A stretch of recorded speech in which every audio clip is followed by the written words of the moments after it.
The following program does not have a normal intro because I was really too busy smoothing other things over to get it done. So, Ori? Good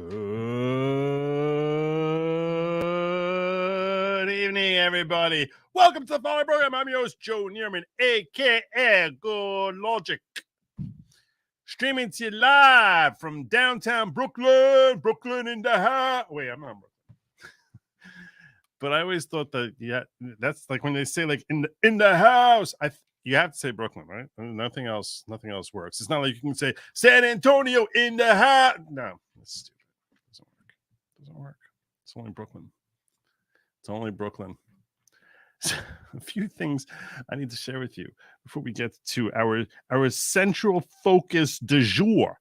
Our central focus du jour, which is going to be United States Representative George Santos and the efforts to have him booted out of Congress. And I'll tell you this much. I've spoken personally with George Santos. I've had the pleasure of having dialogue with him. Certain things he's done, certain things he's said since. But let's start with this. This is my introduction. You know what? Let me save that for the Santos part. I'll save it for the Santos part. I don't want to. I'll save that for that. Let's stay on. Let's stay topic. Stay organized tonight. Okay. So this is where I want to start with. There is a. I got this Twitter notification, which I can't believe that this has as much steam as it has. It's astonishing to me. People are so stupid.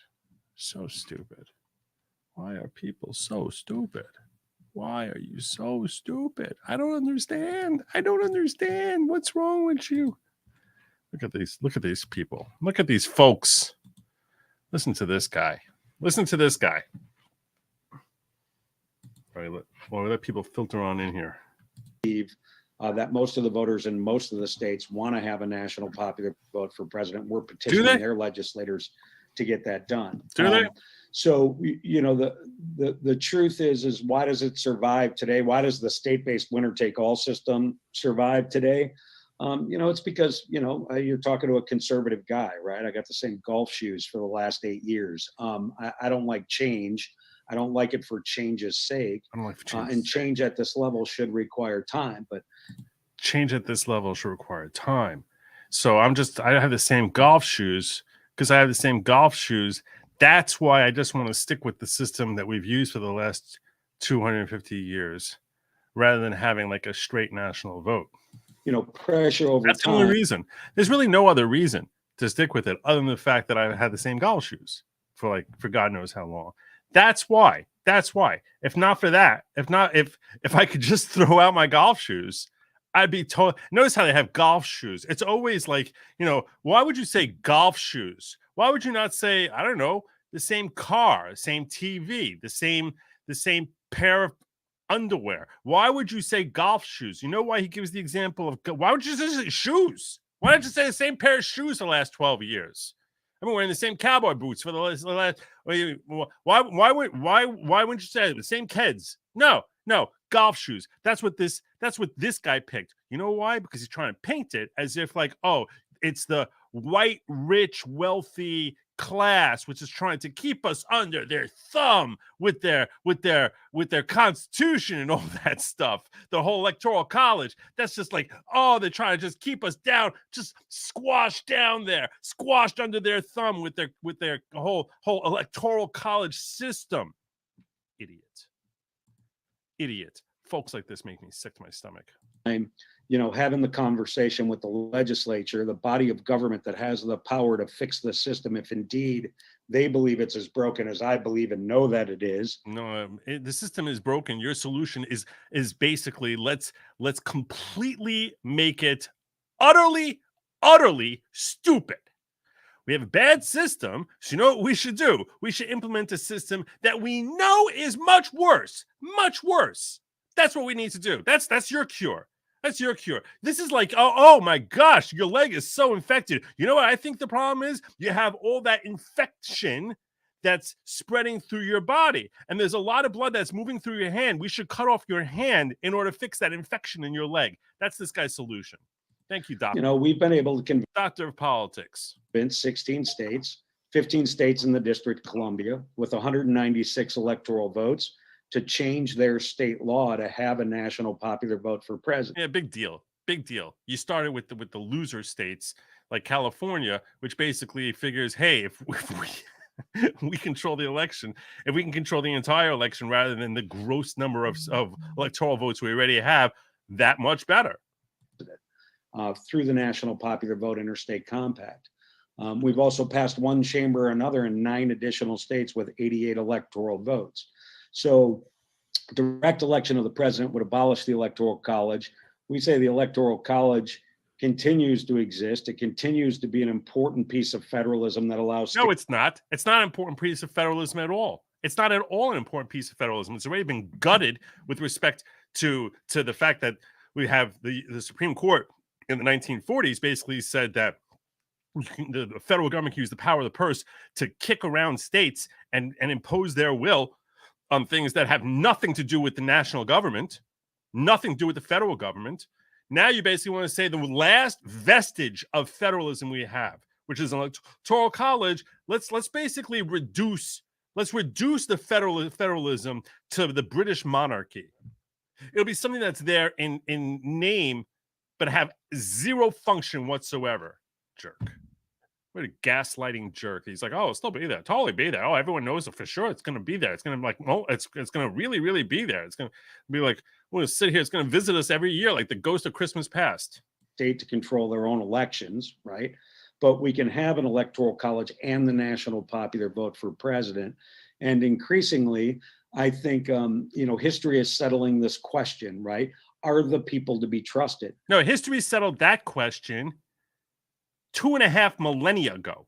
Okay, that's when history settled this question as to the effectiveness of a straight democracy. Let me explain something to you folks, in case a few of you don't realize just what a complete and utter clown this whole clownish notion this is. I'll let him go a little further here. I think way back in the day, Madison, clearly defined a republic, as a body of government that derives its power from the people. Yeah, that's right. It's hard to have a from the people, not from the Californians. From the people, not from New York. Like all of the people. That's where it derives its power. Preamble that says we the people in order to form a more right. It's hard to have and then be afraid of the people. So it's not afraid of the people. It's not afraid of the people. And this is when I tweeted this out. This is, I will explain this, those of you who follow me on Twitter, why I tweeted this out. I said, any governor or political leader of any state who endorses subjecting his state's vote to national consensus should be impeached. That kind of nonsense is the strongest argument why tar and feathering should still be a thing. And this, I want to explain to you what I meant by this and what this guy is proposing in case you're not familiar with this concept. You haven't heard about this before. These left-wingers in politics video channel who are promoting this gobbledygook. Okay, let me explain to you what they basically have passed in 16 states, in 16 of the biggest states in the country, to make it sound as if we're a lot closer to this. It's the same 16 states that every stupid Democratic nominee who's breathing, and even if they're brain dead, but there's just like, there's a machine that's pumping oxygen into them, that they're going to vote blue. Yeah, oh, wow, Illinois. Ooh, I'm so proud of you. You got Illinois to go along. Let me explain to you how stupid this is, okay? I want to just walk you through this. When this country was founded roughly 250 years ago, when it was founded, and we got our stuff together, we got everything together over the next 13 years to figure out exactly how we're going to structure things. They're sitting there and they're trying to figure out, okay, we know we want to have the people vote for their leaders. That's how you have representation of the people. That makes sense. But, folks from Virginia aren't exactly like folks from Massachusetts, who are not exactly like folks from Georgia. They're kind of different from each other, different cultures, different attitudes, different perspectives, different needs. So we sort of want to try to figure out. It's not really fair to say that we're going to count each state as being equal, because some states are more populous. There's more people there. They should have a say in significant ways, but not ability to override others. Why? Because they saw in Greece that a straight democracy is failure. They saw from Rome that a straight democracy is failure. They actually recognize that there is no worse form of tyranny, no worse form of tyranny than a straight democracy. It's been said and embraced by the founders, the brilliant founders of this country, that a pure democracy are two lions and a sheep voting on what to eat for dinner. And that's what you have in a straight democracy. In a straight democracy, basically, you can say, oh, okay, these states, any state which has more than X number of people gets a surplus of money from the federal government, and we're going to tax everyone, and they control everything. They literally can just eat up the poorer states, the smaller states, destroy them. And invariably, they do. Not the first day, week, month, year, but it doesn't take very long before they just start devouring and devouring and devouring and devouring, because human nature, especially when working in large numbers, tends to be toward the greedy side. And I care much more about me than I care about you. That is the nature of man. And they recognize that. So they say, you know, we need to keep these states where they have different cultural attitudes and different perspectives and give them some level of power, some level of control.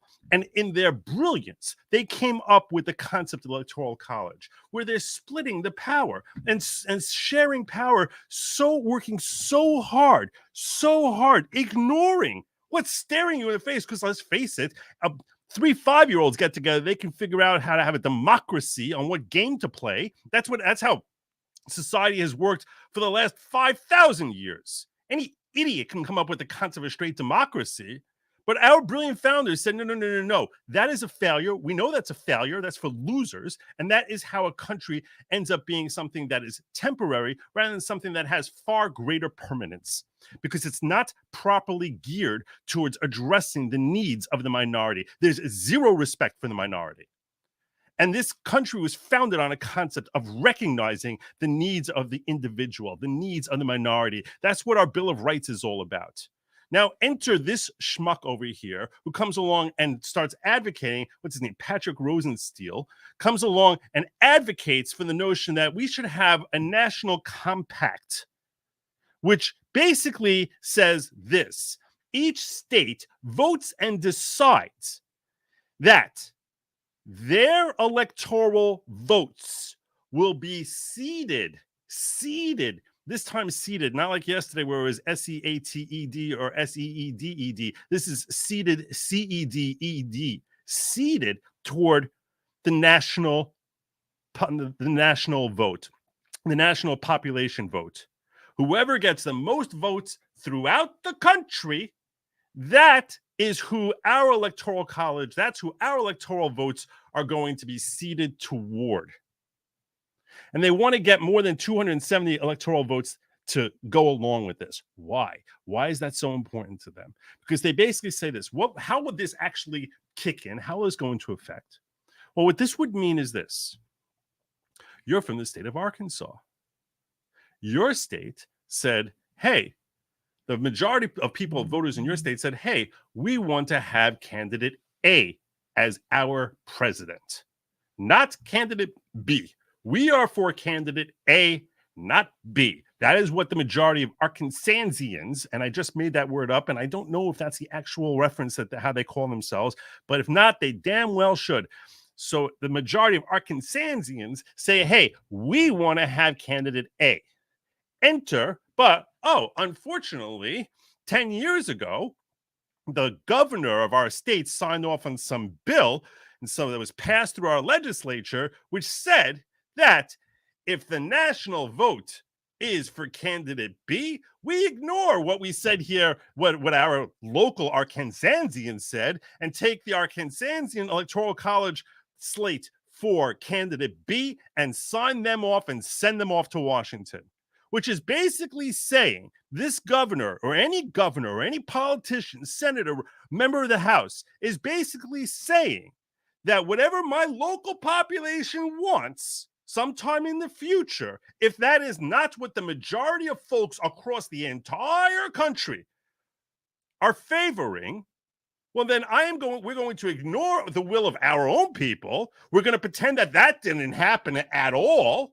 And we're just going to go along with what folks in California or Minnesota or Nebraska or in Florida or in Guam decided that's who they want to vote for, which basically says that your own Arkansasian vote has no more power in Arkansas than it would than some Californians vote. So how the heck are you a representative of Arkansas if you sign off on this? How the heck are you a representative of Florida if you sign off on this? How the heck are you the representative of California if you sign off on this? How the heck is that possible? Any leader who signs off on this basically says the will of the vote of my own people is insignificant compared to what the national vote is. That is ridiculous. That is insane. It is moronic. You're basically saying my people have zero more importance. Their vote has zero more importance than any other person in this state, or any other person or any other votes that are counted by anyone in this country. So all of a sudden now you have some thieves who decide, hey, you know what? We're just going to flow. We have access to control the ballot counting. And I'm not saying that this has ever happened before, because Lord knows we can be very confident that this has never, ever, ever, ever happened before. But if all of a sudden in some city like, I don't know, Detroit or Philadelphia or Atlanta, I picked those totally at random. But if any of those cities, they say, hey, you know what? Why don't we just flood in an extra 3 million votes in here for our candidate? And then those folks who were suckers and had a corrupt, evil, terrible governor sign off on some national compact, they're going to see that the notion that the national popular vote is for candidate X, and these magic votes that we managed to find here in our great city of brotherly love in Philadelphia, that these votes are going to counteract the votes of local folks over in Arkansas or any other state which was stupid enough to sign off on this. If you sign off on this, you are a jerk. You are completely turncoating, stabbing your own constituents, the ones who voted and put you in power. You are basically saying to them, patooey, patooey, patooey, you're garbage. I hate you. You're useless. You're disgusting, awful things. You're completely slimy scum. Because I don't need you. I don't need your vote. The only vote that matters, the only vote that counts is whatever vote comes from that's counted by some stupid ballot tallier halfway across the country. And even if that was not a concern, even if magic ballots were not a concern, because let's face it, it's almost impossible to steal any votes in an election. But even if that were, but let's say you're cynical. Let's say you're one of the crazy ones out there who think, maybe some of these votes are not actually accurate counts. Maybe some of them are a little bit manufactured there. You're one of those crazy cynical people, okay? Let's say you crazy, cynical people are wrong, and every single vote that's counted is cast by a legal citizen, one person, one vote, and that's exactly how it's counted. You're still a loser if you sign off on this. And the reason you're still a loser if you sign off on this is because you are supposed to look out for the interests of the people who elected you and put you in power position for your local governance. You are abdicating that and saying, I'm not part, I don't care about looking out for my people, the people who put me in power here. No, their will is nothing compared to the globalist American will.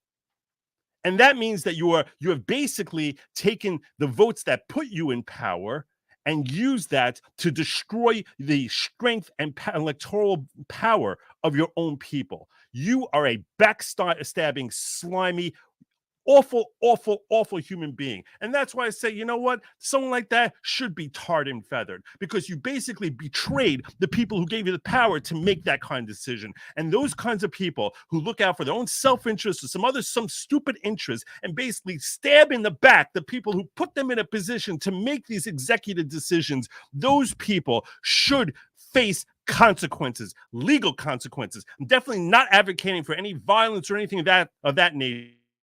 Legal consequences, and it makes me wish for the day that we actually would say, you know what, tarring and feathering those folks is a legal consequence. Is it a legal consequence today? Probably not, but it makes you question, why don't we have that anymore? Because folks, scummy folks like that deserve it.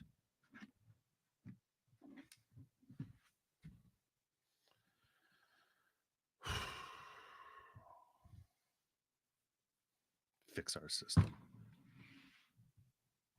Just gotta have you fixed. Make sure you don't reproduce. Fix our system.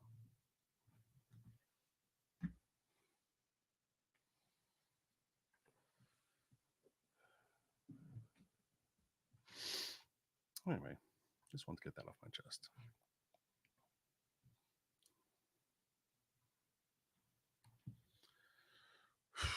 I don't usually start with a rant, but that guy just did it for me.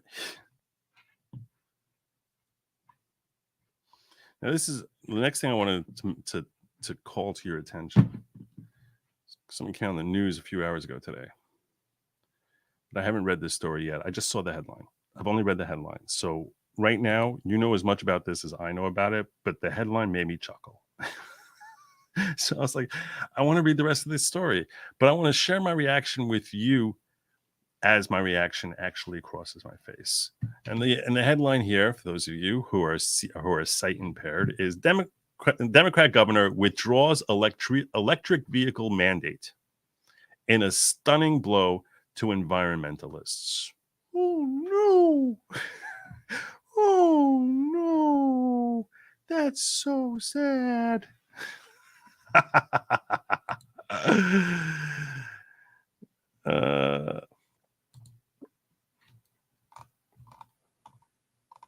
Democrat Connecticut Governor Ned Lamont is withdrawing his plan to mandate future electric vehicle purchases after the proposal received bipartisan pushback from lawmakers on a key legislative panel. Lamont ultimately pulled the proposal just 4 months after unveiling it and characterizing it as decisive action to meet our climate pollution reduction targets.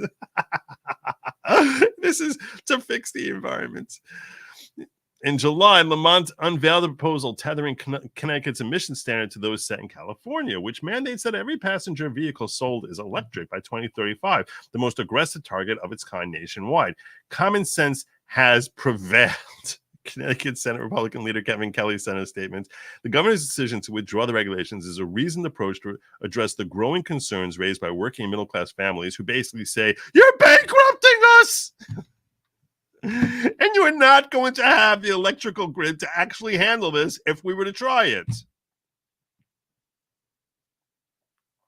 Adopting California emission standards which ban the sale of gas-powered cars is a substantial policy shift which must be decided by the General Assembly. Quote, there are too many questions regarding the capacity of our electric grid. You think? You think? You think? The cost and location of grid improvements and the negative impact on urban, rural, and working poor families, Kelly added. Quote, more than 90% of our pollution comes from outside the control of Connecticut. We need a national and international approach to improve our air quality. A state-by-state strategy will only prolong the attainment of cleaner air. So we're doing this to help because we think that... I bucked and recognized how stupid this plan was. But now I need to sell to my environmentalist friends how this is really to help the environment. Because I'm going to tell you something. EVs, electric vehicles, they don't help the environment. They don't really hurt the environment any more than fossil fuels, but they certainly don't help the environment. They do nothing. They're the ultimate virtue signaling. They basically are a huge neon sign, a fossil-powered neon sign, which say Virtue, virtue, I got me some virtue. I got virtue, more virtue than you. I'm more virtuous than you. I'm a good person. You're not as good as me. That's what EVs are. That's what it is.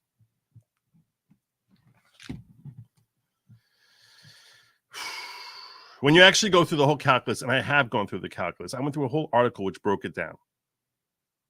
And they said that basically, if a car lasts for more than 8 years, if it's less than 5 years, I think from what I recall, that given the whole cost of production of a battery and all that, and the mining that happens with that, and then the electricity that's being used and how that's being generated by fossil fuels, and that entire, and went through the entire process as to how much carbon emission is coming from the work producing and maintaining an electric vehicle versus the work producing and maintaining a traditional fossil fuel car. And what they basically figure out is during the first 5 years, the fossil fuel car burns less carbon emission than the EV, because of the amount of work and effort and fossil fuel that they need to invest to create the battery and all the other stuff, and lithium and all the other stuff that they use in order to create an electric vehicle.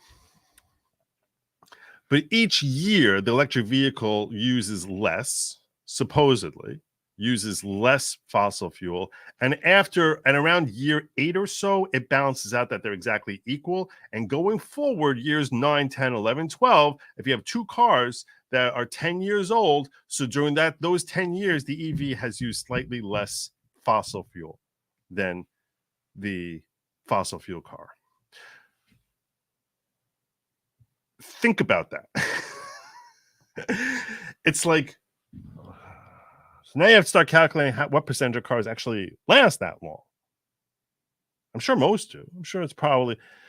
And now look at how much of a difference are they actually making once they get to years 9 and 10, and then ask yourself the overall cost, and then ask yourself, okay, how much is this actually helping our atmosphere? And basically, it's almost like it's almost like this notion. The reason I call it I call it virtue signaling, is because essentially what it ends up coming out, it's akin to basically saying, wow, I need to get my hands on some water, so I'm gonna ignore that stream over there of fresh water, and I'm gonna take in 100,000 gallons of ocean water, and then try figuring out how to distill that down into the 3 gallons of actual clean drinking water that I need. And you're like, that's a lot of work for 3 gallons of water. Like, how much, and a lot of expense for 3 gallons of water. You have to ask, is the juice worth that level of squeeze? Is there not a better way? Is that going to do anything? Because we know it's going to bankrupt us. So we're going to basically bankrupt ourselves for something that now, if you genuinely believe that the Earth is going to spin off its axis from all the carbon emissions that are coming out here, and that we're just going to be some ball of fire that just like explodes, and it looks like a comet in the Zargathian galaxy, when they're looking at us, says, wow, what happened to that planet? If that's what you genuinely believe, then we're going to basically bankrupt ourselves to delay that by like 6 months. Stupid. It's stupid. Stupid solutions, but very virtuous. Very, very virtuous. Today's topic is it better to be ish or ick? I'm Jewish.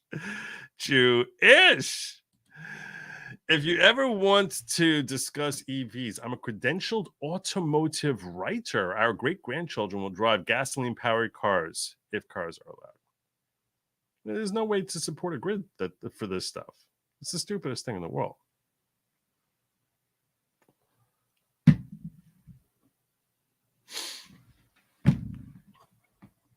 Or worried our great grandchildren will be driving around in like Flintstone mobiles. The way the rhetoric and hate is ratcheting up. But okay.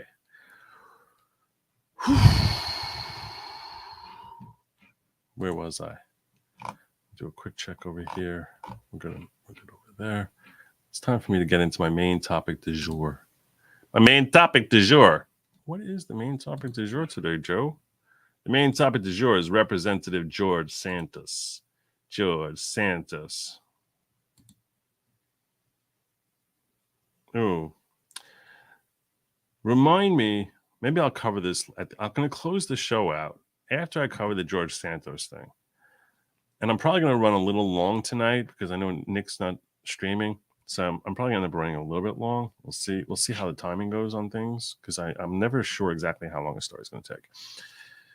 I just sort of have an estimate. And the way I'm covering this one, it really could be like an hour and 45 minutes, or it could be like 3 hours. I'm really not sure yet. But I want to talk to you about a Supreme Court case that is going to be orally argued next week. And I plan on streaming this oral argument. It's December 5th at 10 a.m. And I plan on streaming this case, which is Moore versus United States. And this case has potentially great significance with respect to our tax laws. Some people are calling it the most significant court decision affecting tax laws in America in like the last 50 years. And it's Moore versus United States. And it's a little bit complicated. And the legal issues around it are a little bit complicated. And I do plan on airing the oral argument so we can actually hear Supreme Court asking questions to the United States and to the counsel for Moore. It has great impact on wealth tax and on capital gains tax and all these different issues that I know some of you may find boring. I recognize that. As soon as you say the word taxes, like I might as well say the word statistics. Like I'm going to give you a course in statistics. Like a lot of people, a significant percentage, like as soon as before I finish saying the word, they're just like, I get it. I'm going to try and make it interesting for you, and it is important. So, but that's going to be after I cover the Santos story. That will be after I cover Santos. Let me move that over here, in fact. Move you down to the end. Okay. I didn't really make my order the way I wanted to make my order here. George Santos is a weird-looking fellow. I'm not going to kid you. My personal opinion. When I first was introduced to George Santos, it's around the same time the rest of you were, shortly after he was elected, and all these stories started coming out about how everything he said about his background and his history and everything that he basically presented himself as was a comical lie. Like I think he said he worked for Goldman Sachs. And he's like, no, I didn't. And then people are like, you never worked. Goldman Sachs says they never hired you. No, I don't mean I worked for them. I worked with them. I tried selling them magazines or something stupid like that. He claimed to be Jewish. And then he's like, no. And people looked into his family background. They're like, you're not Jewish. He's like, no. I mean, I like Jews so much and I feel so close to them that I'm not a Jew, but I'm Jewish, which is freaking hilarious. It's freaking hilarious. Talked about how his mother died on 9/11. And another post, he celebrated another post like a year earlier, he celebrated the 5th anniversary of her death. So he's the perfect congressman to mock because he's anything that comes out of his mouth is so far from truth that just makes you like just say, what the hell, dude. I know you're a politician, but come on.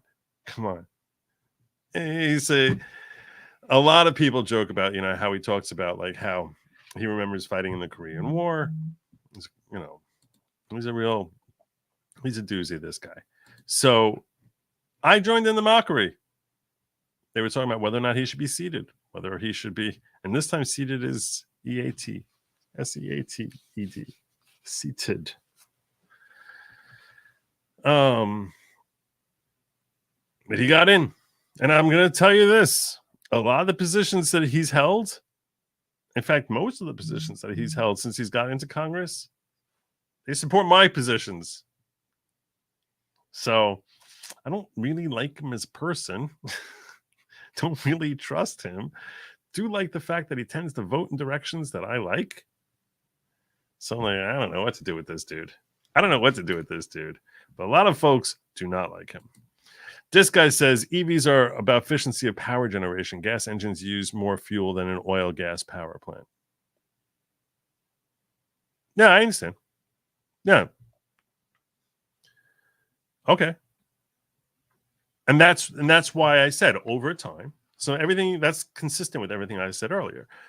That over time, the inherent cost of on a carbon emission perspective, the overall cost of the EV surpasses over the life of the car. It will, if both cars last, the way, as long as we anticipate cars will last.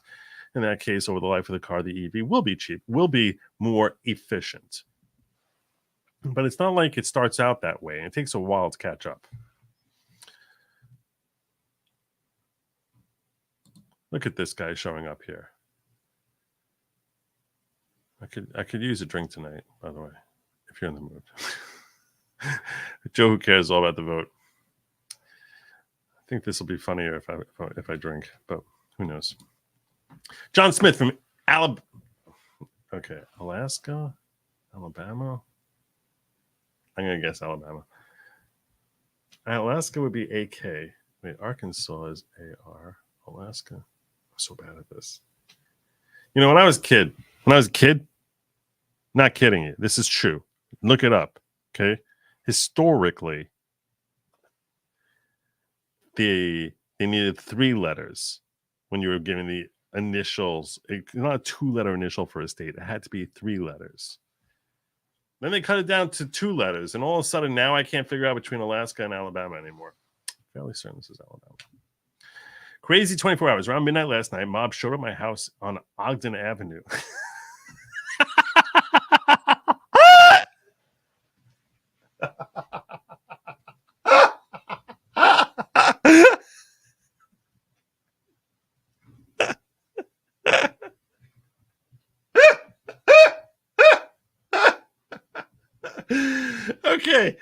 Okay. Oh, that's funny.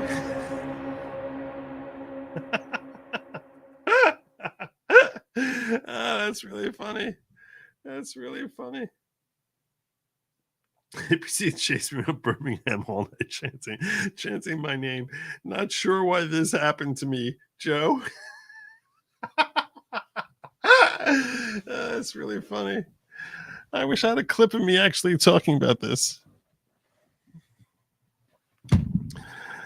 God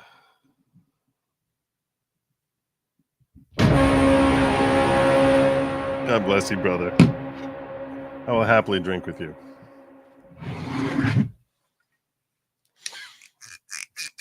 I'll tell you this. I'm hoping that in the next week or so,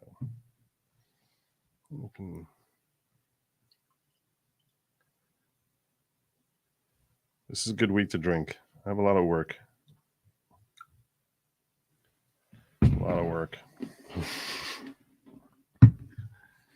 Oh, yeah. You're going to be mad at me about my shot size. Let me take it.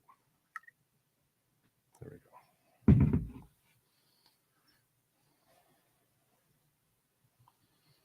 I filled with 3/4. We should be good, right? We should be good. I always thought that was double shot. Turned out it really wasn't. Or it was like close. It was like depending on how you count your shot. I don't know, whatever it was. But I think 3/4 were good. So I say to you, my friend, let's go. I've missed you, brother. It's good. I'm glad to see you're still doing well. Wishing you only the best. Many more blessings.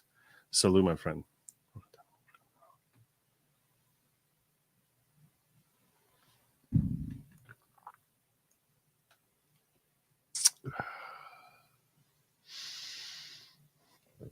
I'll That's good. Okay. Where was I? George Santos. So that was my introduction to George Santos. Oh, this joke, the reason I was laughing so hard, I should explain to those of you who missed the show last night. Last night, I was talking about a hypothetical situation where I was saying 100 years in the future, we were talking about free speech and whether or not speech should ever, you could envision yourself ever coming to a situation where you would say, we have to do something about this person's free speech. So I said, let's forget about anyone alive today, so it doesn't, no one's taking sides. And I gave an example. I said, let's say 100 years from now, your great grandchildren time. Okay, everyone, you're long gone from the earth, and it's 100 years from now, and there's some sort of political leader, some powerful, influential, who has swayed and has tens of millions of followers, and that person could just say a name and an address, and all of a sudden just say their name and address, say nothing else, and then all of a sudden hordes of people would show up at their house and kill them. So you knew if you say if that person says anyone's name and address, didn't say to kill them, didn't say anything more, just says a name and address, that all of a sudden that becomes a flashpoint for everyone, his followers, to go and lynch him. So you just basically say, John Smith living on Ogden Street in Birmingham, Alabama. So there you go. There you go. I guess he meant Alabama. That was very funny. That was very funny. This is true. Even Lady Lawgic agrees that drunk Joe is the best Joe. That's true, isn't it?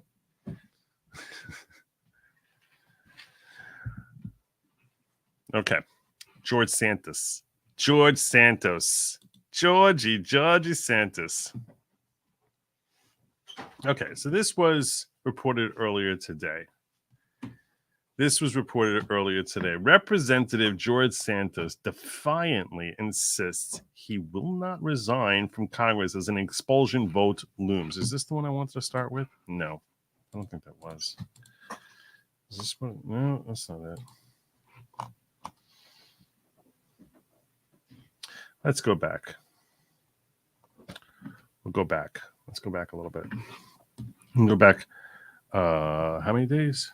Like almost a week and a half ago. Let's start a little bit earlier, because this has been building steam. It's been building steam in Congress. So let's go backwards. I apologize for that. House Ethics Chairman introduces resolution to expel George Santos from Congress. This was on November 17th. Today's the 28th. House Ethics Chairman Michael Guest, the Mississippi Republican, introduced a resolution on Friday which is a week ago Friday, to expel GOP Representative George Santos from New York from Congress 1 day after the Ethics Committee released a damning report on its investigation into Santos.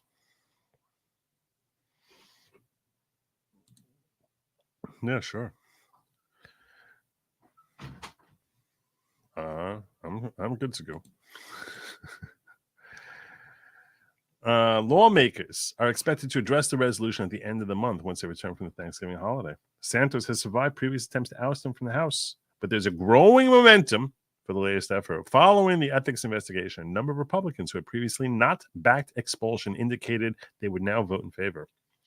Expulsion is exceedingly rare and requires a 2/3 majority vote in the House to succeed. So far, 13 GOP lawmakers have come out of the closet in support of expelling Santos since the report was released, and that number is expected to grow in the days ahead.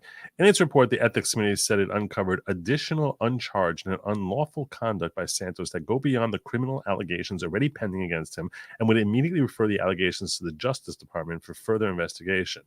The committee concluded that Santos sought to fraudulently exploit every aspect of his House candidacy for his own personal financial profit.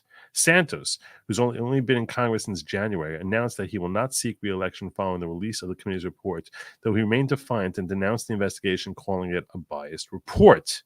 He also pleaded not guilty to 23 federal charges. Dak. Didn't want to do it that way. Wanted to do it this way. Definitely how I wanted to do that. Including allegations of fraud related to COVID-19, unemployment benefits, misusing campaign funds, and lying about his personal finances on House disclosure reports. In early November, a Republican-led effort to expel Santos failed. A number of lawmakers had expressed concern over the prospect of expelling a member facing an as yet unfinished legal battle and absent a criminal conviction. Ahead of the vote, Santos defended his right to the presumption of innocence. And I, too, will defend his right to the presumption of innocence. I agree with him on that, for sure. For sure. Definitely. In May, the House voted to refer a Democrat-led resolution to expel Santos to ethics committee. Okay, well, here we go. That's the first story I want to cover. Let's talk about his charges, the charges that have been filed against him. He pled not guilty to 10 charges.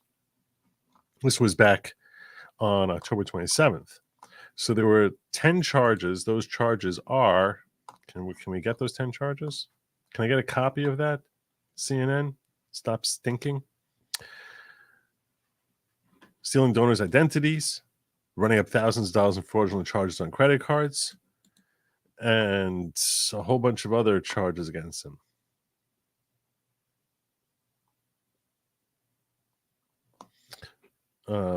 Let's see. The new indictment is another blow to Republicans on Capitol Hill, who are already in disarray after a small group of their own members led the way in ousting Kevin McCarthy. This is before they got Mike Johnson. Fresh round of charges against Santos, calling a superseding indictment, brings the total number of counts against him to 23. It comes days after Nancy Marks, who worked as his treasurer during the 2022 campaign, pleaded guilty to one count of conspiracy to defraud the United States by committing one or more federal offenses. Quote, I filed a first quarter 2022 report stating that $500,000 was loaned to the campaign by co-conspirator number one, and the money was not received at the time, Marks said during her allocution, a defendant's formal address to the court. As campaign treasurer, I knew that the loan has not been made at that time. So he already was facing 13 federal charges since May. Now he's facing an additional 10. Let's look at this ethics. We're going to look at the ethics report, because I definitely want to go through that with you. And I want to sort of jump through it, their findings. But first, let's hear from George Santos. Democratic Representative Robert Garcia of California has put forward a resolution to expel indicted Representative George Santos in the wake of damning House Ethics Committee investigation in New York. Is this the date I wanted? No, this is right. The resolution from Garcia is privileged, which will require GOP leadership to take up the matter within 2 legislative days, though it could potentially be preempted if leadership calls up another expulsion resolution first. GOP Rep. Anthony D'Esposito of New York later Tuesday called up a separate privilege resolution to expel Santos. So the folks, the Indians are circling around.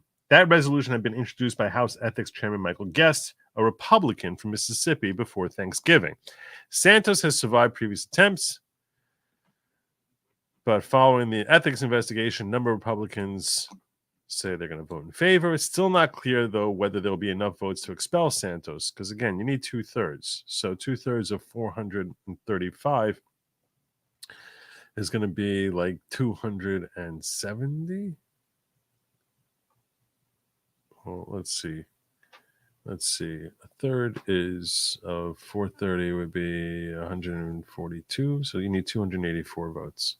That's off the top of my head. My best guess. My math, my lawyer math is 2/3 would be 284.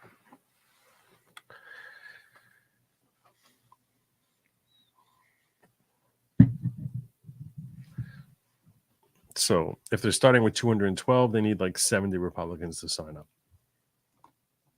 Santos remained defiant to face potential expulsion vote this week, saying if fellow members of Congress want to send me home, if they want to send me home, if they think this was a fair process, if they think this is how it should be done, and they're confident this is constitutional way of doing it, God bless their hearts.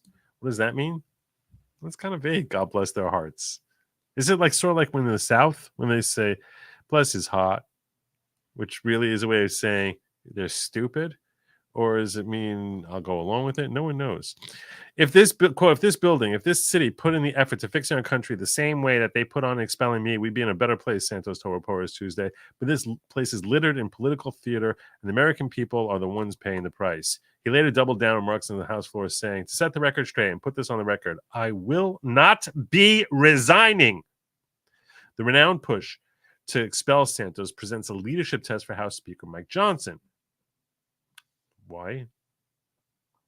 Republicans spoke with Santos Tuesday evening and asked him to consider resignation as one of his political options, according to GOP Representative Kevin Hern of Oklahoma, a clear bid to head off potentially tough expulsion votes as key House Republicans remain divided over whether to expel Santos. Quote, it's our understanding that the Speaker and George have had conversations up until recently, even an hour ago, about the right thing possibly for him to do is to examine the position and resign, Hearn told reporters, leaving a meeting in Johnson's office. He said that would be certainly an option that would prevent a lot of people from having to take some very tough votes. While the Speaker did not explicitly tell Santos to step down, according to Hearn, he did encourage Santos to thoroughly consider what would be best for the institution. According to Dusty Johnson. House Majority Whip Tom Emmer of Minnesota said earlier Tuesday that Johnson has not yet decided how he will handle efforts to expel Santos. Emmer dismissed the effort from Garcia to force their hand by offering his own privilege resolution to get rid of Santos, saying they don't care what Democrats do. He also insisted they will not whip the vote if it comes to the floor. So he's not. So in case you're confused by the term whip, what it basically means is that you go around and they have like their designated guy to go around and push people into voting yay or nay on various votes. And that's whipping up the vote, kind of like you would take a whisk and whip up some cream or eggs or whatever, egg yolks. So too, that's what the House Majority Whip does. Following the release of the ethics report, a spokesman for the Speaker said the report had, quote, very troubling findings. Johnson urged lawmakers, including Santos, to consider the best interests of the institution as this matter is addressed further. In its report, Ethics Committee said it uncovered additional uncharged and unlawful conduct by Santos that go beyond the criminal allegations already pending against him and would immediately refer the allegations to the Justice Department for further investigation. There's more stuff than the 23 charges. There's 23 charges, and it gets worse. It just gets worse. Santos announced that he would not seek re-election. Let's hear from Santos over here. Got a couple of clips of him. With Speaker Johnson, have you spoken? Can I ask you briefly again?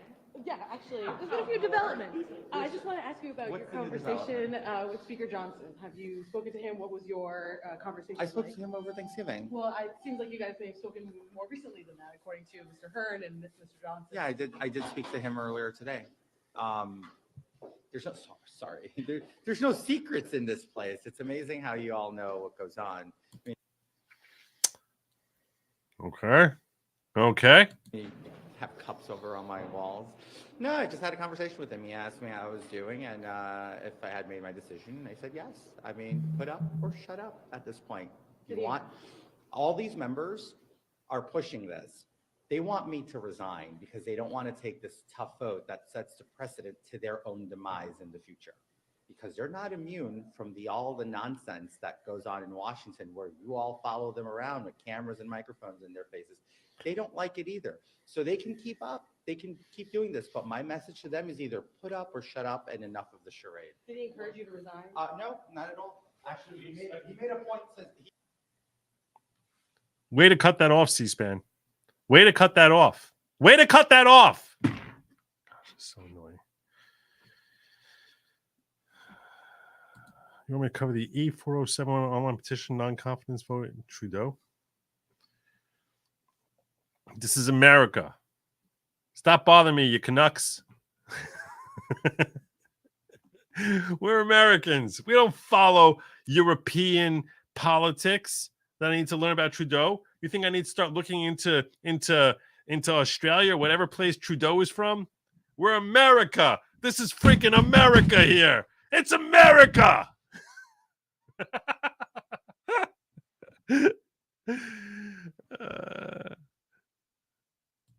Gosh. Supposed to start following this stuff. The Santos situation is a failure of the press to do any pre-election investigation. That's true. That's they're exposed that they're fake news. They're fake news. Very fake news. Very, very fake news. And the Dems' lack of opposition research, lying is a prerequisite. This is true. Is my Trump getting better? Is it getting better? Yes or no? Seriously, is my Trump getting better? I need a poll on that. I need a poll on that.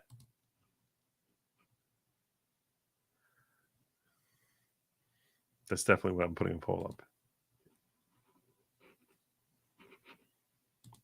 I don't know. Somehow my brain, it sounds like it's getting better when I'm putting a poll up. I'm seeing already a lot of no's. You're so mean.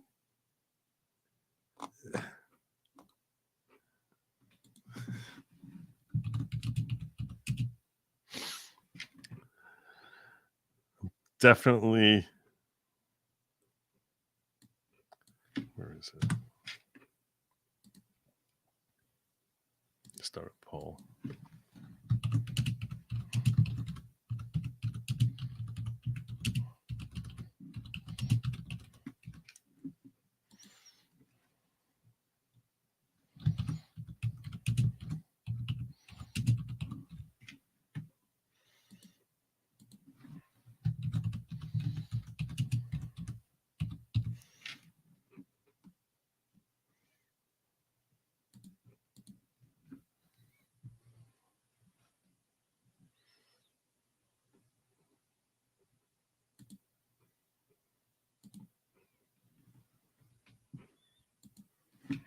All right, there we go. Is my Trump voice getting better? Yes, tiny bit. No, or please stop. Okay. There we go. We gave you FIFA for free. You chased him out. You chased him away. You chased him away. Okay.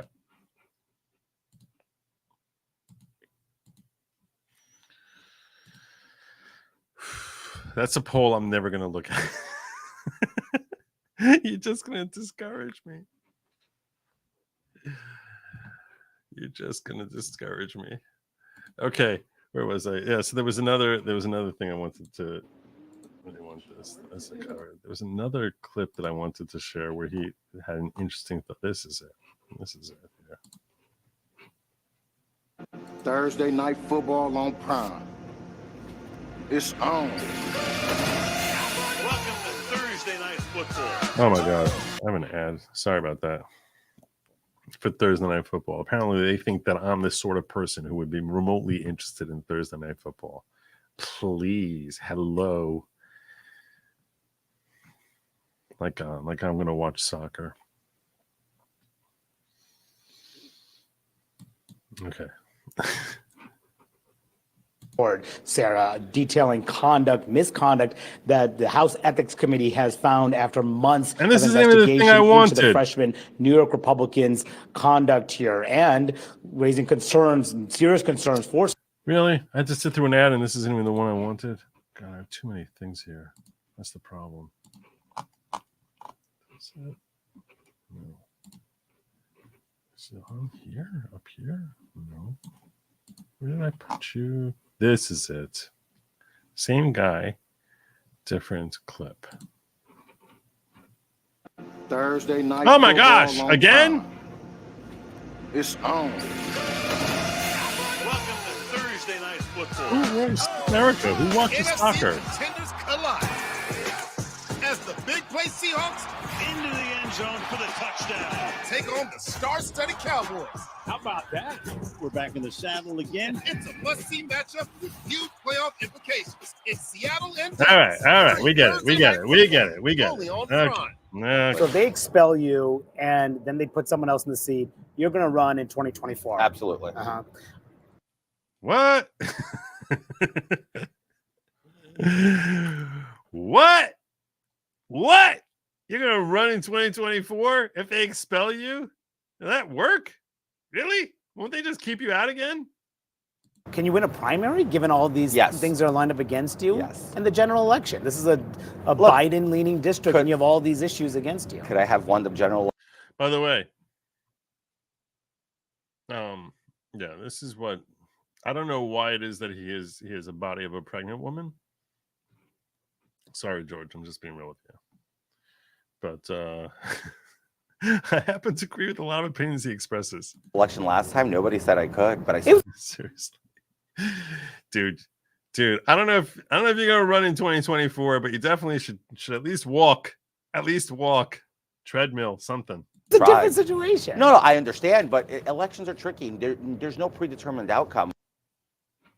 Manu is here with us. Manu, so much to discuss. I'm sure you got into all of it. Yeah, defiant all the way. We talked about his criminal indictment against him, his fabrications from his past. He downplayed any of that having an impact on him, especially the lies that he admitted telling about his past. He said voters don't care about that. Your voters thought they were electing Manu, one person. Nobody and that wasn't elected me. true. Nobody elected me because I played volleyball or not. Nobody elected me because I graduated college or not. People elected me because I said I'd come here to fight the swamp. I'd come here to lower inflation, create more jobs, make life more affordable, and the commitment to America. But why did you say those things then? Like, what, if they didn't matter, why did you say them? That's why people voted for anybody. To say that they voted based on anybody's biography, I can beg you this. I'm just going to point out that his tie goes past his sweater down to his crotch. This is wrong. This is an offense. This is terribly wrong. He's wearing a sweater, for crying out loud. He's wearing a sweater. I mean, you're going on, I know it's just CNN, so you figure it's only going to be seen by like 19 people. But all the people in the airport, all those folks. Nobody knew my biography. Nobody opened my biography who voted for me in the campaign. And of course, he lied about his employment history, going to school, being a star volleyball player, but says no one cares. So will he run again? He says he will. We'll see what happens. And being Jew-ish.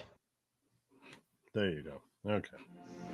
Oh my gosh, they're just not going to stop with that, are they? Thursday night football on Prime. No, they ain't. Okay, so what I plan on doing with you is something that no one else on the internet has done. No one else has done.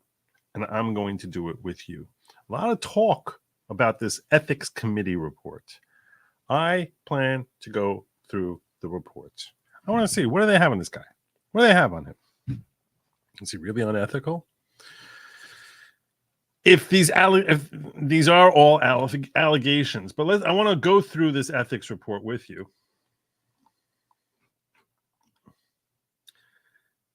And we'll start with this. We'll start with, there's two things that I want to go through with you. First, we'll go through this.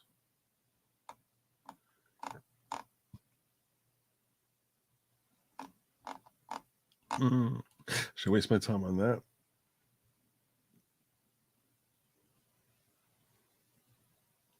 Should go through the short findings or the long findings? I think we're going to go through the long findings. Let's do this right. Yeah, let's go through the long findings.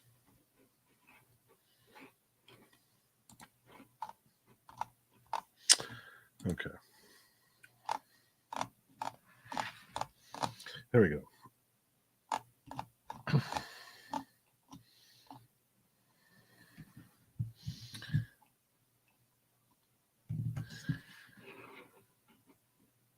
I'm going to try and run through this. I'm going to try to read it to you the way a lawyer would read it, and that's the value I'm giving you. That's the value I'm going to try adding.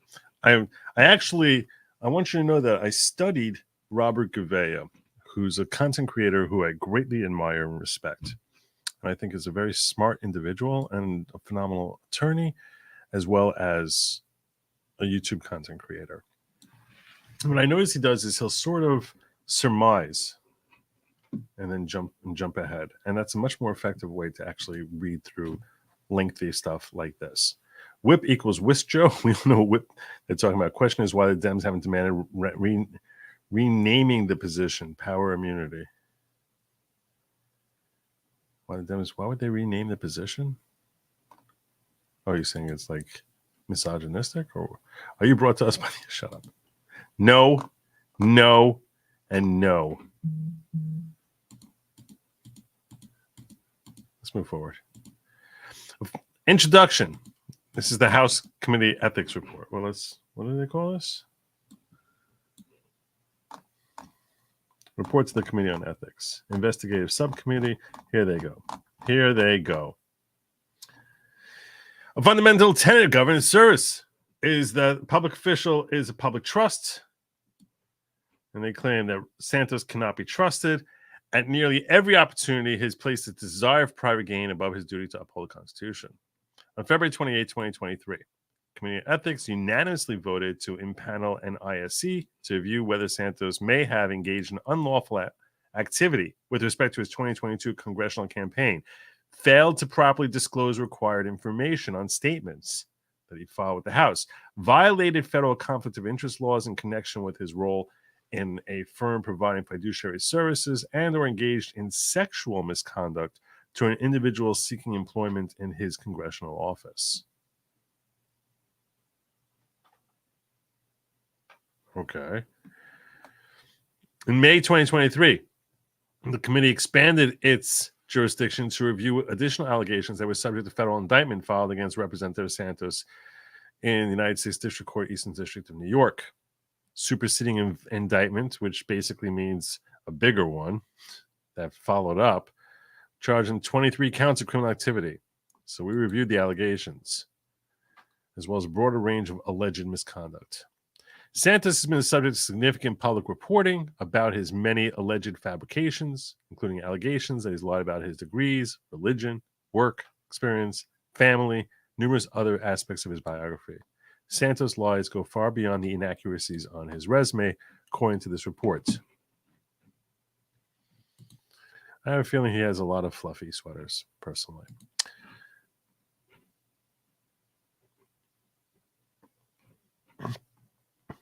The IAC's investigation revealed a complex web of unlawful activity involving Santos' campaign, personal and business finances.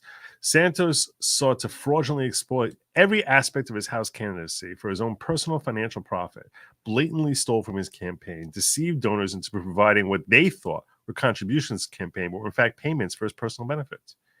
He reported fictitious loans to the political committees to induce donors and party committees to make further contributions to his campaign, and then diverted more money to himself as purported repayments of those fictitious loans.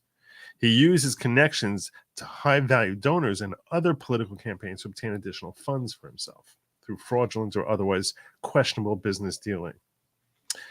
The committee determined there was substantial evidence that Santos violated federal criminal laws, some of which are the subject of pending charges filed against him in the court. The committee also found substantial evidence of additional unlawful conduct by Representative Santos, including evidence that he withheld or falsified information on statutorily required disclosures of his campaign and personal finances to the Federal Election Commission, the FEC.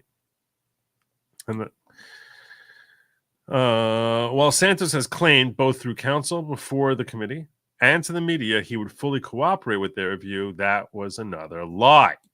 Throughout this matter, Santos evaded the committee's straightforward request for information, and his limited responses he did provide include material misstatements, so that further advanced falsehoods he made in 2022.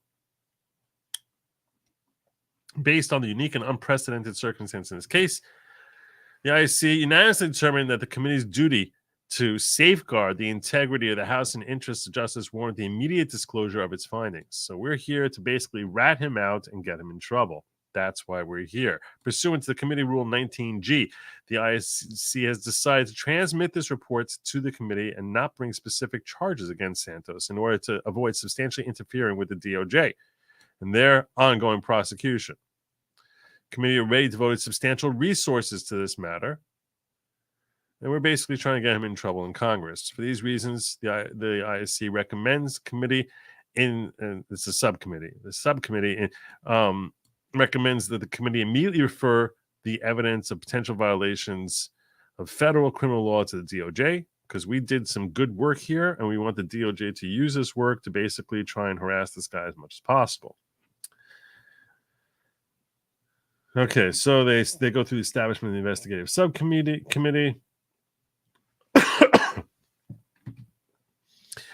which is after November the 2022 general election.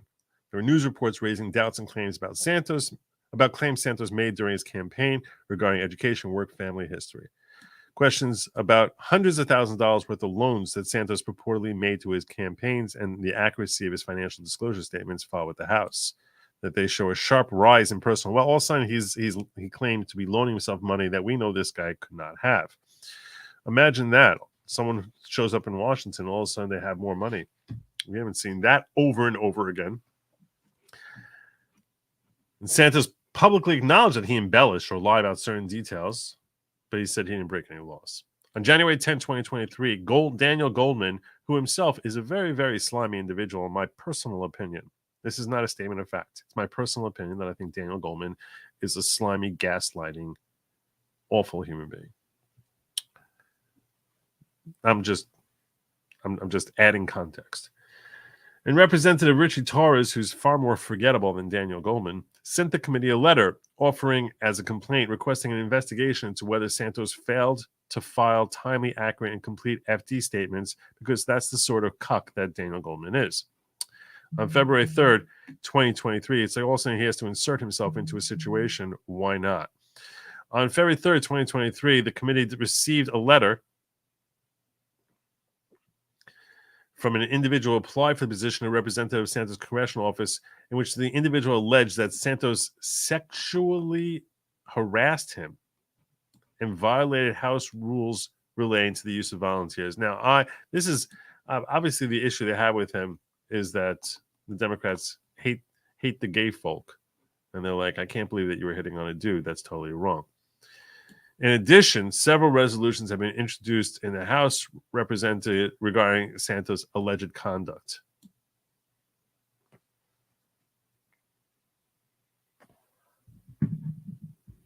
It's really strange because if you look at Santos, no one would guess that he has any sort of proclivity toward men.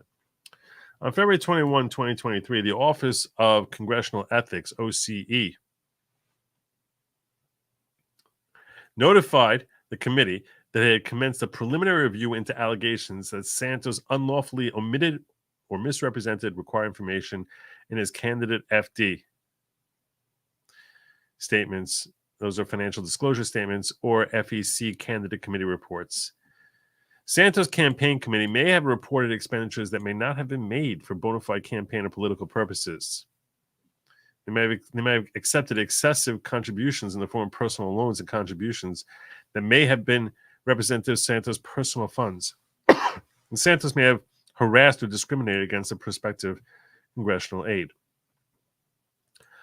On February 28, 2023, at its organizational meeting, meaning when we're first getting in here and setting things up for the first time, after we were first established during this session of Congress, the committee unanimously voted to impanel a subcommittee to review whether Santos may have engaged in unlawful activity, because we were like, we smell blood in the water, and we need a subcommittee to start getting the ball moving on this so we can go after George Santos. See, this is why you need a lawyer to read it to you, because I'm just reading between the lines. And by the way, none of my commentary here is designed to say that Santos is a good person. I'm not saying that he's a good person.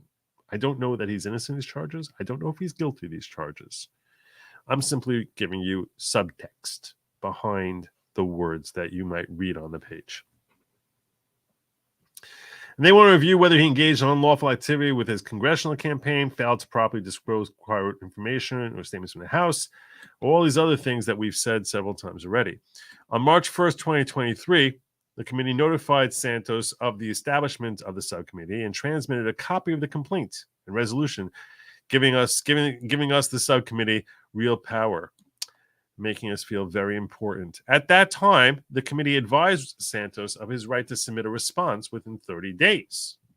That was March 1st. March 31st, Santos Council gave us his response. They gave us a letter advising that they did not have sufficient information to provide a comprehensive response to the complaint, and they were working with their client to get information. However, substantive response to the complaint was never provided. So they said we need more time, but then they never followed up. Under House Rule 11, Clause 3R, committee may request OCE cease its review of any matter and refer such a matter to the committee if the committee has an ongoing investigation into the same matter. Process is outlined and no one cares about this because that part's boring. On March 29th, OCE board notified the committee that it had authorized a second phase review of the matter and requested OCE cease its review of allegations related to Santos. So we wanted to take over. We're in charge now. We don't want to hear from OCE. Oh, and this is totally weaponizing. It is weaponizing, but let's bear in mind this committee is overseen by majority Republicans.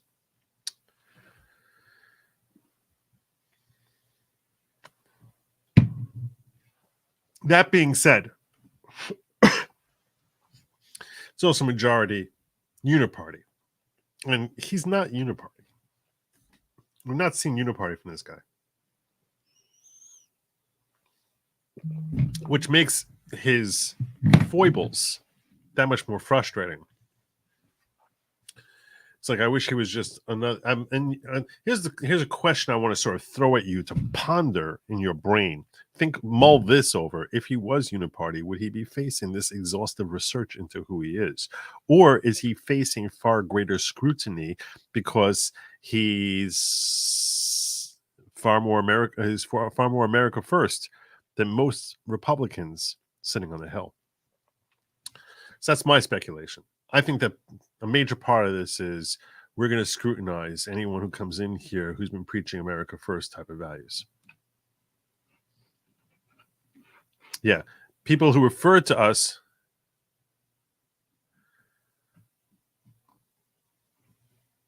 it's like anyone who's I don't even know what my train of thought just totally blanked there for a second. I'm not sure why. We're going to move on. Sorry about that.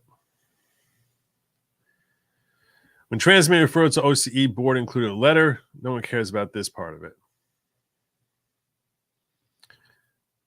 But because OCE was, let's move forward. On May 10, 2023, indictment was unsealed in the Eastern District of New York, charging Santos with 5 counts of wire fraud in connection with a fraudulent political contribution scheme, 3 counts of unlawful monetary transactions in connection with wire fraud allegations, 1 count of theft of public money, 2 counts of fraudulent application for receipt of unemployment benefits, and 2 counts of false statements in connection with his 2020 and 2022 House fiduciary disclosure statements. What do we got going on here? Let's go. Highlight is better. Keep crushing Joe.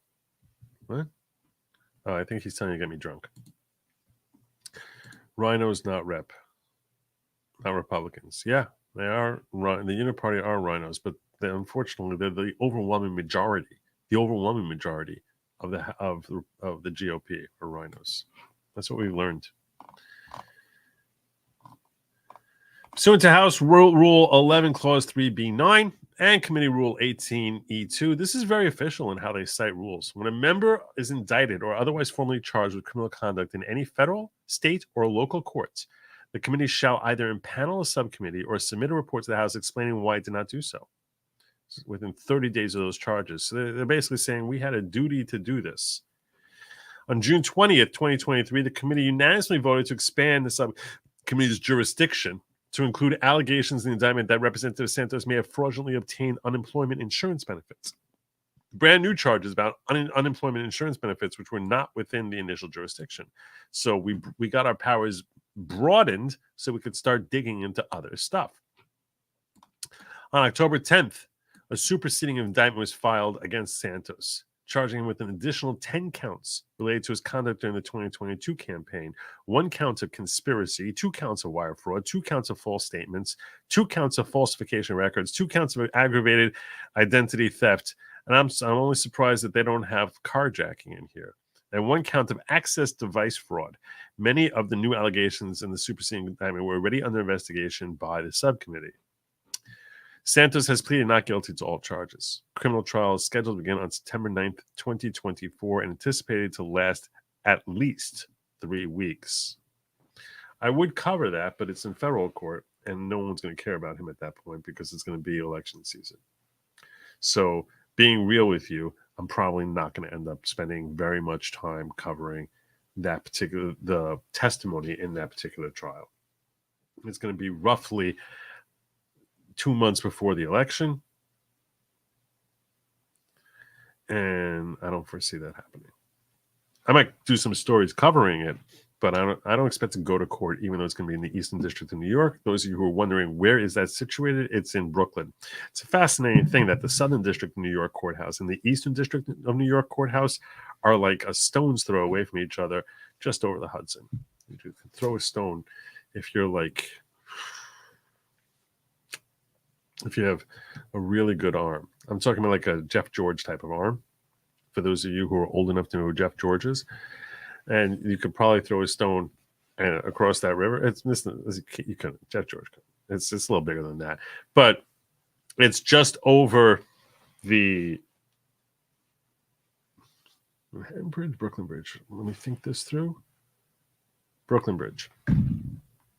Just over the Brooklyn Bridge, and it's like, without traffic, it's a 3-minute drive from one courthouse to the other. But there's always traffic there. Without traffic, it would have to be because there was nuclear holocaust. Because even at 2 a.m, even at 4 a.m. on a Sunday, there's going to be traffic there. Or a Tuesday. Only time that might happen is like on a holiday weekend. But yeah, it's even with traffic, it's like a 10-minute drive. They're very closely situated because it's on the very southern tip of Manhattan, and you go over the bridge, and the very northern or northwestern end of Brooklyn is where the Eastern District of New York courthouse is situated. All right, let's get into this. Article 1, Section 5 of the Constitution grants each chamber house power to punish its members for disorderly behavior, and with concurrence of 2/3, expel a member. House rules direct the committee to enforce the standards of conduct for members and investigate any alleged violation by a member of the code of official conduct or of a law, rule, regulation, or other standard conduct applicable to the conduct of such member. So we're supposed to be doing this. We're good folks for doing this. We're really, really noble. The committee reviews law enforcement deferral requests on a case-by-case basis, taking into consideration the particular circumstances of each case. And I want to be clear, despite the facetious tone that I'm lacing into my read of this, I do recognize that they were legally obligated to do this investigation. I don't want anyone to take from what I'm saying. I mean, I understand that we're saying, and yeah, do I think that they're digging as deep as they can because they don't like him because of his politics? Yes. That being the case, once he's federally charged, they're legally obligated to look into him. That's the reality. So I think there's supposed to be a subcommittee in research into Robert Menendez being charged. My senator, whom I've met in person. Prior to the establishment of the subcommittee, the committee contacted DOJ, determining whether it wished to formally request any actions by the committee to mitigate interference with any investigation of Representative Santos. We want to know if you have any issues with the way we're digging around here, please let us know. At that time, they didn't make any such requests. DOJ said, we're cool. Go do what you got to do. They'd follow up with us at a later date. And on March 24th, DOJ did request a full deferral by the committee of all investigative activity relating to Representative Santos. So they told us, dial it back. Subcommittee weighed DOJ's full deferral request against its obligation to safeguard the integrity of the House and the unprecedented nature of this case, which, in addition to serious allegations of misconduct, also involved a formal complaint. Daniel Goldman came forward here with a formal complaint. We have to respect Daniel Goldman. Everyone got to respect a House resolution referring the matter to the committee, and request and all these other reasons, and request by an individual who applied for a position in Santos Congressional Office for investigation of allegations into his sexual misconduct and referral from the OCE. So we felt we had all these different reasons to basically tell the DOJ, we know you want us to stop, but we ain't. And we told the DOJ that until the conclusion, the criminal prosecution would affect it. If we got to wait until you guys are finished with this whole thing from exercising any oversight of Santos, we're not going to be happy with that. Subcommittee said we're going to do a review of the allegations while continuing. Well, we'll be in touch with you. We'll be in touch with you. We're going to communicate with you, DOJ, but we're not stopping. That's what we told the DOJ. Throughout, this is really interesting because this is stuff that none of us knows. I'm sure you don't know most of the information here as far as the back and forth politics that was going on here between the DOJ and the ethics subcommittee looking into Santos. Subcommittee's investigation committee staff had numerous communications with DOJ's Legislative Affairs Office, and they led the subcommittee to delay its review at multiple stages. So we've been sitting here and trying to be nice and play nice with the DOJ. And we stopped along the way, and to forego, we agreed to forego certain investigative steps, including interviews with over 20 different people. So we bent over to try and accommodate them, but we can accommodate them no more.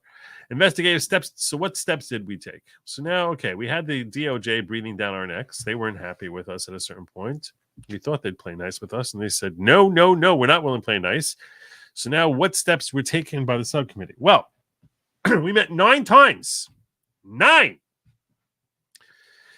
Subcommittee authorized 37 subpoenas, 43 voluntary requests for information, RFIs, leading to receipt of over 172,000 pages of documents. So a subpoena is a legal document, in case you're wondering. A subpoena is a legal document whereby Congress or an attorney, who's an officer of the court or any other court itself, can direct an individual to turn over certain information, and that creates certain consequences on the said individual to turn over documents as demanded. Now, one can object to a subpoena. It can basically claim, I'm not subject to the subpoena, and then steps for enforcement can be taken through the court. If someone ignores your duly issued subpoena, but that is what it's, in case you've ever heard the term subpoena, and you're like, I know that's a legal term, but I don't really know what it means. Well, now you know what it means. It basically means it's a formal written request, either to appear and testify or to provide documentation, various forms of, I guess in theory, it could be for physical evidence beyond documentation, but rarely used in that capacity. And it's basically a demand to turn things over, documents, or appear for deposition. And if someone and a subpoena is, since it's a formal request that purports to have authority of backing of the court, someone who ignores it could be punished by the court, or in this case, Congress. So they had 37 subpoenas and 43 voluntary requests for information. So a voluntary request for information is, as you would imagine, we're saying, hey, can you help us out here? But if you ignore us, we're not going to punish you. Why the Congress sometimes would issue a subpoena and other times an RFI, a voluntary request for information, I don't know the answer to that off the top of my head. I'm sure there's a basis for it, but I'm really not sure what the logic is behind that application. I'm not going to purport to claim that I know something that I do not know. So strategically, why would sometimes they issue a subpoena and sometimes an RFI? I'm not sure. It's probably easier to kick out an RFI. Might not need the same jurisdiction. Might not need the same authority level. I don't know. They also contacted and interviewed over 40 witnesses. Reviewed materials received from OCE and relevant court records. Santos did not fully cooperate with our subcommittee's investigation. Subcommittee issued an RFI to Santos, so we didn't subpoena him to come. We said, hey, please come in here on March 10th. But he provided only a partial response to the request, and many documents he did provide came after lengthy delays. On October 17, 2023, subcommittee advised Santos of his right, pursuant to committee rule, to respond to the allegations. So that's one reason I guess you would issue an RFI, because I don't know if they could subpoena Santos to come and testify, because invariably he would plead the fifth, right? He would plead the fifth to everything. So I guess they figured this is a more politically expedient way to try and get what they can out of him without just having him plead the fifth.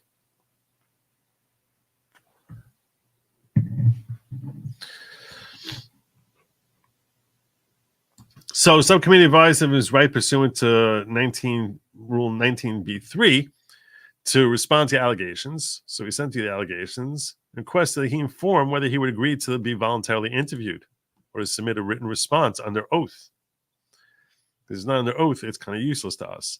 On October 30th, 2023, day before it was due, Santos counsel advised, pursuant to my advice and the pending criminal allegations, Santos says, go away.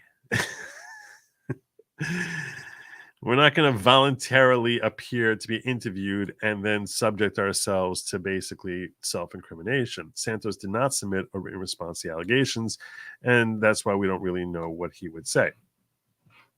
Honestly, I think it would be poor advice from counsel to allow him to go in there and speak when he has these pending criminal investigation. Subcommittee carefully considered whether to issue a subpoena to Representative Santos for his testimony.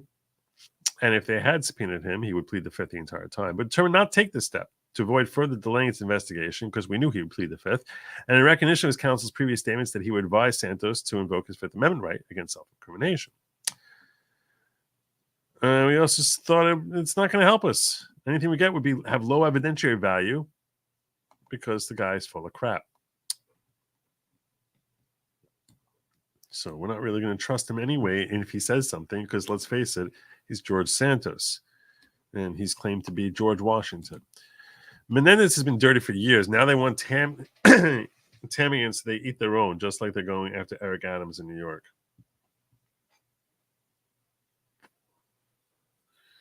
I refuse to comment on this situation, and I'll be frank with you. It's because I know too little about the specific allegations, and if I did comment on it, I risk having some personal friends of mine get very, very, very, very angry at me. So seeing as how I haven't really looked at this case very closely, I'm really not going to weigh in very much on Menendez. I'm going to sort of figure I'm going to put that on the back burner, and as that case percolates and gets a little bit warmer, I'll try to figure out what to do then. But I know there's certain people who I know personally who are going to be very upset if I think will be very upset if I cover this story. So I sort of have, and I was like, it's kind of not something of national interest at this point. I don't think people really care about the Robert Menendez case. But I will tell you this: New Jersey has a rich history of politicians who find themselves in facing criminal allegations. A rich history. Okay. Overview of findings. Let's get into it. Now's when we got the whole background now. Now you know the whole fiesta of events that led to us coming to our findings and the steps we took and how many people we spoke to and all the subpoenas. We did all this work. Let us give you the bare bones here as to what we got. Okay. So it came in this year. Nancy Marks served as treasurer of his political committees during the 2022 campaign and his unsuccessful 2020. She's been with him for a while. We're going to reference Nancy Marks later on. So this is why we want you to tell you that she knows this dude. Santos' congressional campaigns were built around his backstory as a successful man of means, grandson of Holocaust survivors, and graduate from Baruch College with a master's in business administration from New York University, who went to work at Citigroup and Goldman Sachs, owned multiple properties, beneficiary of a family trust worth millions of dollars left by his mother, who passed years after the 9/11 terrorist attacks as a result of long-term health effects related to being at one of the towers. No part of that backstory has been found to be true.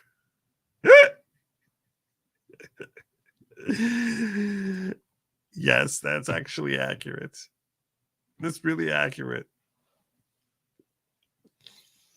He ain't no grandson of Holocaust survivors. Didn't graduate from Baruch College with a master's in business administration from New York University. By the way, I did graduate from Baruch College. I really did. I did. That's part of my backstory. I graduated, degree in finance. What year did I graduate? Let me think. What year was that? 92? I think I was class of 92. My parents were all excited. I didn't think they would be excited. They were much more excited when I was admitted to practice law in New York.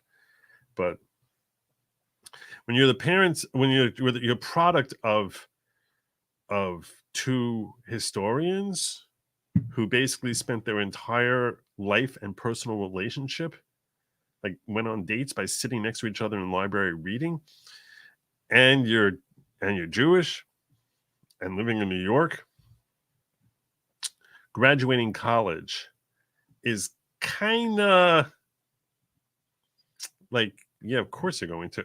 Like, it's almost like you're also, going to grow in molars. You're going to need a root canal at some point. This is all things that's like, part of your expected life experience. You're going to learn to drive a car. You're going to get a college degree. So that's why I was like, it was kind of like a little different from my 8th grade graduation. Which is okay, nice time to celebrate your work. But not like it wasn't like when I would see people, not to diminish the accomplishments of those who are like, first in their family to graduate college, even though I think college is the greatest scam on earth. But it doesn't mean it doesn't require some level of effort. Yeah, it wasn't really that. But yeah, I did go to Baruch. Fun times in Baruch College. And he said he went to Citigroup and Goldman Sachs on multiple properties. Whole story with his mother in 9/11. All right. Since winning his election, Representative Santos has admitted that he embellished parts of his background in order to be taken seriously as a candidate. However, the subcommittee's review revealed significantly more fraudulent activity by Santos. As an initial matter, members of Santos' own campaign staff viewed him as a fabulist. You see,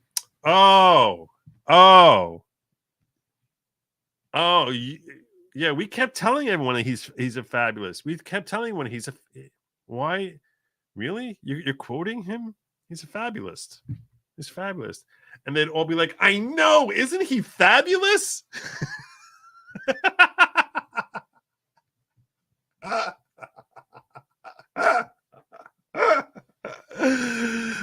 No, we said fabulous.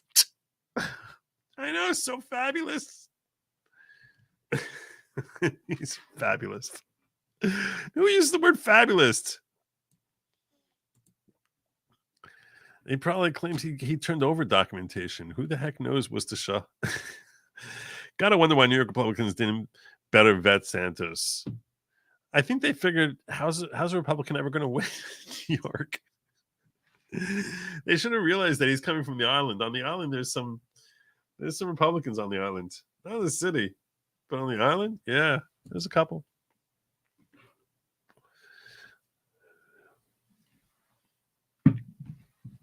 Oh.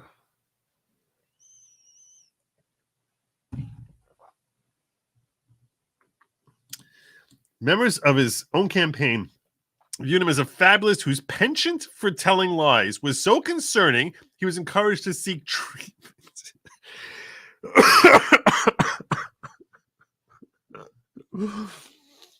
Wow. His penchant for telling lies was so concerning he was encouraged to seek treatment. Let's see that little. That was an interview witness 4. You can tell us who witness 4 is? No, just witness 4.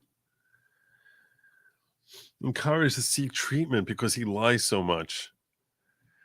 His campaign filings and House fiduciary disclosure statements are replete with many errors and omissions that they cannot be reasonably relied upon. These errors go far beyond an embellished resume and include numerous misrepresentations to the government and public school about his and his campaign's financial activities. Santos' omissions are more than just embellishments intended to cover up his embarrassment about not having the academic pedigree he claimed. His missing disclosures and his disreputable business dealings that coincided with his campaign for Congress. Santos defrauded his own donors by using their actual and purported campaign contributions to personally enrich himself. His misrepresentations and lack of transparency have continued during his tenure in Congress, including in connection with the subcommittee's review. Although he has assured the public that he will fully cooperate with the subcommittee's investigation, he has failed to provide documents in response to the RFI issued over 8 months ago, and through his counsel declined to consent to a voluntary interview. So he was always lying, and he's still lying, according to the subcommittee report. I don't think anyone actually thought he would turn over stuff to the subcommittee. I don't think anyone actually bought that lie. When reporting errors in his campaign filings with the FEC were initially uncovered, Santos attempted to cast himself as an unknowing victim of Miss Marks's incompetence and claimed that she went rogue. So Nancy Marks, who we were talking about before, was his treasurer in 2020 when he lost and in 2022 when he won. So he threw her under the bus, according to the subcommittee. Far from going rogue, Miss Marks has admitted to conspiring with Santos to submit false reports to the FEC, and the subcommittee's record established that the representative Santos was heavily involved in the day-to-day financial operations of his campaigns. Santos had login credentials to access the campaign's bank accounts online, reviewed FEC reports, tracked money as it was coming and going out of the campaign, reviewed invoices, and received weekly finance reports. All of the campaign, which he didn't really understand because he never actually graduated with a business degree from I'm kidding. It's a joke. It's a joke. Let me see what you guys think of my Trump. Let me see what you guys said. Oh, wow, you're so nice. A tiny bit. Oh, my God. Only a third of you said, please stop. You guys are really kind. All right, I'm gonna mark that down as the day my chat was kind to me. 44% of you said yes, it's improving a tiny bit.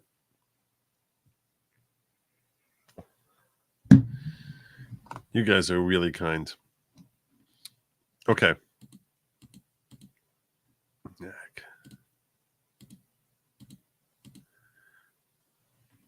What is this? Let me check out over here.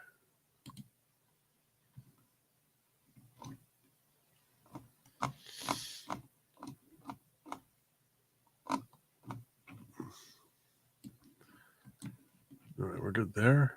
And over here. Yeah, we're good over here. Okay. Let's get back into it.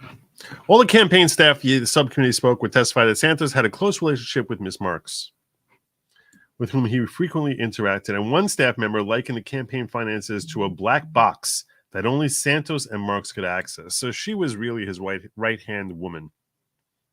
At multiple points during his campaign, staff raised concerns that they had about Ms. Marks directly with Santos, including issues related to her timeliness, reporting, and organization. However, he did not take substantive steps to address these concerns.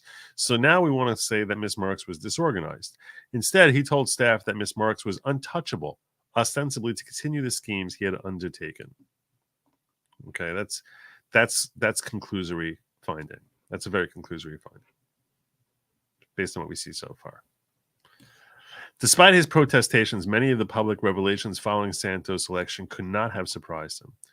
Members of his own campaign team presented him with a 141-page vulnerability report on December 1, 2021, which raised a number of issues regarding his background, as well as his personal campaign disclosures, including, among other things, No evidence to support Santos' claims he graduated with an MBA from NYU.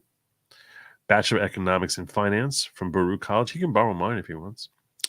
Questions regarding how he loaned his 2020 campaign over $80,000 when his personal finance disclosure did not show any assets and only a $55,000 salary.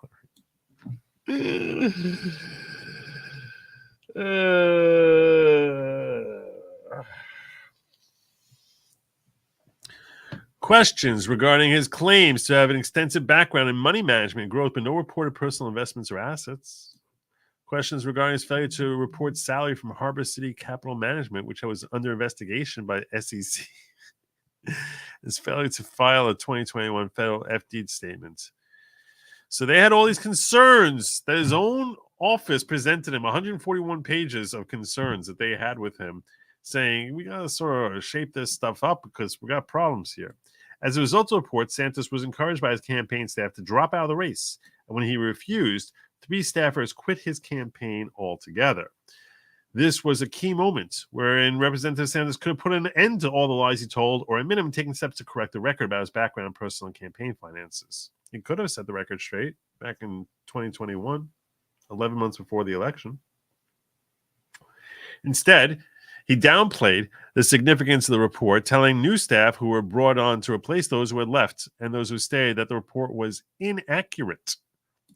Following the turnover of his campaign staff, he continued to lie about his background and found more ways to defraud his campaign supporters. He filed a second FD statement filled with falsehoods designed to make him appear wealthier than he was and further the fictional persona he had concocted by falsely reporting more than $500,000 in loans to the FEC.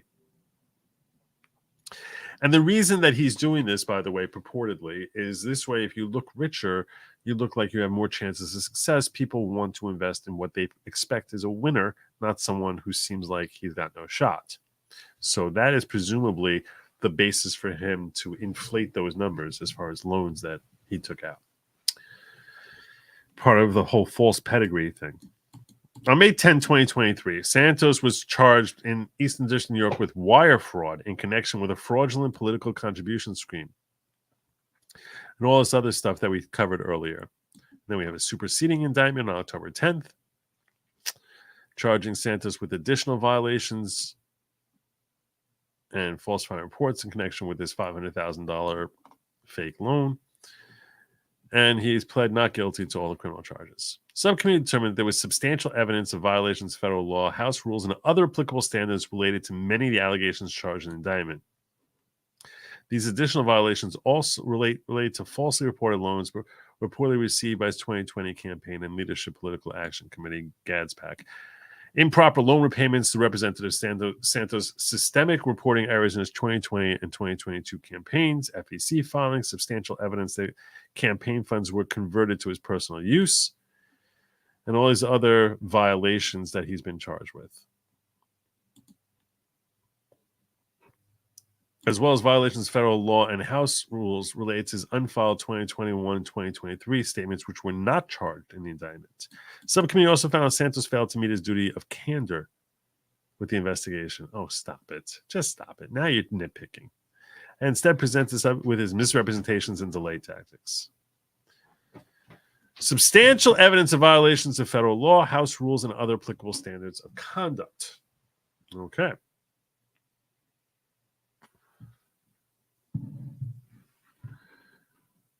Show me the injured party, 0 damage. All right, I'm just going to ask you, Battlecam, do me a favor. You can express what you want. And you're making fair points. Just not, if you could avoid the all caps, I would appreciate that. Okay? Because it feels spammy even if it's not. So you're making a fair point. You talk about the injured party.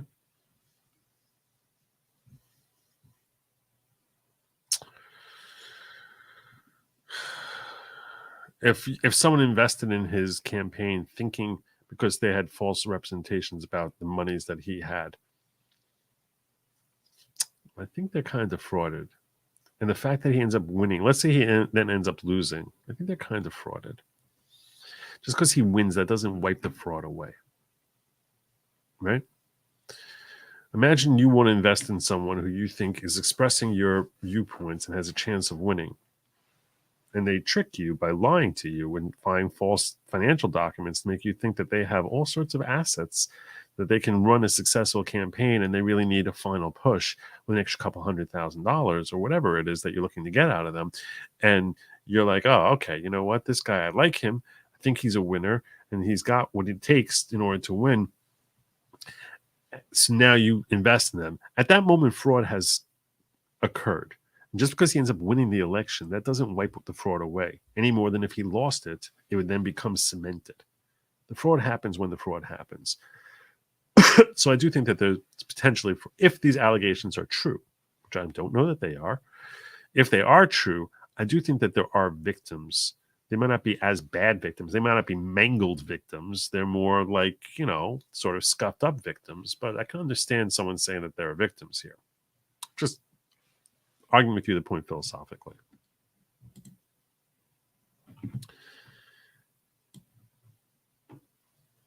And if you think about it, if there is no retribution, we can expect that there's going to be, within 5 years, 100 more George Santoses, right? I mean, that's so. And then we'll basically saying, well, we don't punish this type of behavior. And I'm not saying he should be punished now. And I'll weigh in with my thoughts. In fact, I'm going to pause right now and go, because there's a lot more left in their findings, and I definitely want to go through them. I'm going to weigh in right now before I go any further. These are findings that are made by a subcommittee that was assembled by the House Ethics Committee. And I understand they had to put together their reports and their recommendations and all that other stuff. And they're legally charged. That's their legal charge. Okay? Now they're taking a vote, should we expel him from the House based on the findings in the report that we're in the middle of reviewing. Me personally, if I was on the Hill, I would say hell no. Hell no. I am not voting. There's no way I would vote to remove him from Congress today if he gets criminally prosecuted and convicted. I might change my mind at that point. But he is innocent until proven guilty. And the fact that they're not willing to hold off on this vote, why are they not holding off on this vote? Because they figure, by the time he's convicted, he's already going to be out of vote. No. It's the trial set for early September. It's supposed to last 3 weeks. Conviction you expect would come in October or November. His term expires in January 2025. What's the problem? Even if you remove him for the last 2 months of his term, you're sending the same message. So why would you punish him today before he's been convicted of anything? I'm not saying that I would throw him out once he's convicted, although I would strongly consider that at that point. Once he's convicted, I would strongly consider that. Because some of these charges are pretty serious to me. They are. The guy's just he basically lied his way. He lied about everything in order to trick the people into voting for him. On the other hand, like I said, I happen to like most of his policies and the things that he supports. So I would think very long and hard about how I'm handling this, but he's not running for re-election anyway. So why are you bouncing him out now? And you end up sending the same message, and you also stand up for individual rights if you say, I refuse to punish him until he's convicted. So, unless and until he's convicted. So that's my take. My take on George Santos is no, he should not be removed from Congress. And if he gets convicted, at that point, there's something to discuss. Depends on what he's convicted for. He might be convicted on some and exonerated or others, if found not guilty on others. What he's convicted of, and then you go forward from there. But at this stage, I think voting to expel him is grossly premature.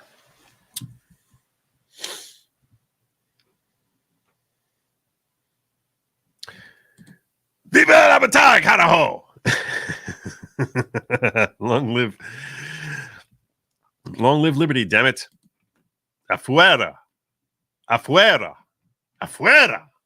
That's what they're saying to George Santos. Afuera, George Santos.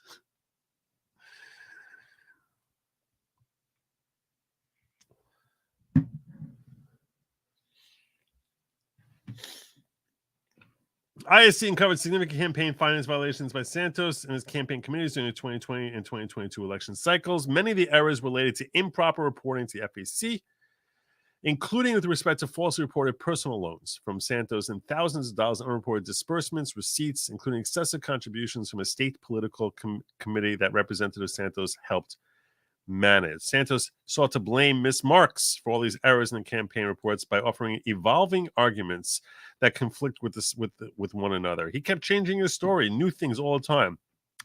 GOP needs his vote. He's not been convicted. Name one congressperson who hasn't lied about something. Well, like I said, he's not convicted. I'm with you. Yeah. They're all a bunch of lies up there in the hill. So, if he stole money, convicted of stealing money, I don't know. That's kind of serious. No? Am I crazy for thinking that's kind of serious if he's convicted of that? Not today. Definitely not today. That's where I said. I would definitely vote no today. I think this vote is ridiculous today. He's convicted, then you revisit at that point and look at the conviction. What's he convicted for? Start having an intelligent conversation. But based on some committee report, with the fact that Miss Marks says that he's a big fat stinking liar. Okay.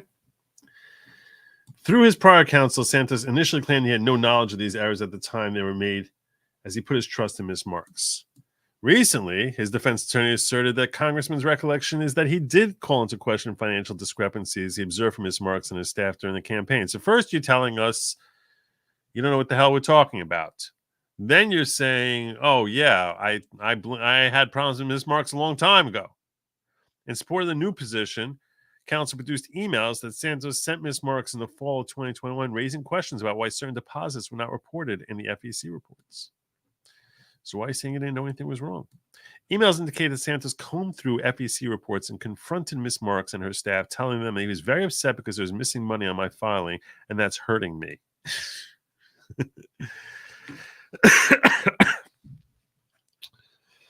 Okay. All right. In response, Ms. Mark's staff ensured Santos had access to bank accounts for DeVolder Santos for Congress, his leadership PAC, and Rise NY PAC, and helped Santos to identify any discrepancies.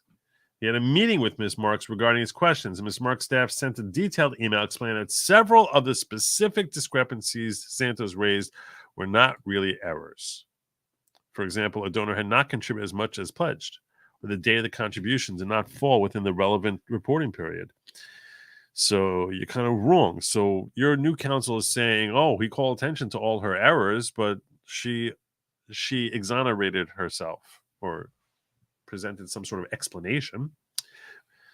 Again, now we're analyzing, if you just joined, where I'm analyzing here, this is the subcommittee's ethics report on George Santos that came out less than 2 weeks ago. And they're detailing the back and forth about money between Santos and his treasurer of no fewer than 3 years between 2020 and 2023. Miss Nancy Marks, who he put the finger on after he fingered as being a problem. Ms. Marks' staff noted that there was only 2 items identified as Santos that do need to be rectified. One was reporting an $80,000 loan Santos made to his campaign, which he knew to be fictitious, as discussed further below. The other was an unreported $10,800 contribution from an individual that DOJ has alleged was defrauded by Santos. I agree. That's another reason I'm not covering the Menendez thing. I'm like,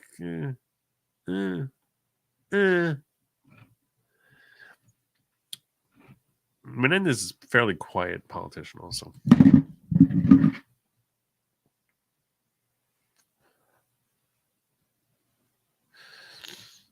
Rather than exonerate Representative Santos, these materials only further underscored that Santos was highly involved in his financial operations and focused on projecting large fundraising numbers on FEC reports. And he had awareness of issues relating to campaigns reporting. Santos' initial counsel before the subcommittee also served as counsel to the campaign, and their duties including reviewing the campaign's filings prior to the submission. In August 2021, Santos stated that he wanted counsel to serve as an extra set of eyes, help review campaign's reports, to be 100% on it all. In reality, his campaign counsel did not review the campaign reports until later in 2022. And the law firm does not appear to have been entrusted with the underlying bank records, which would have shown that the campaign records contained errors and omissions.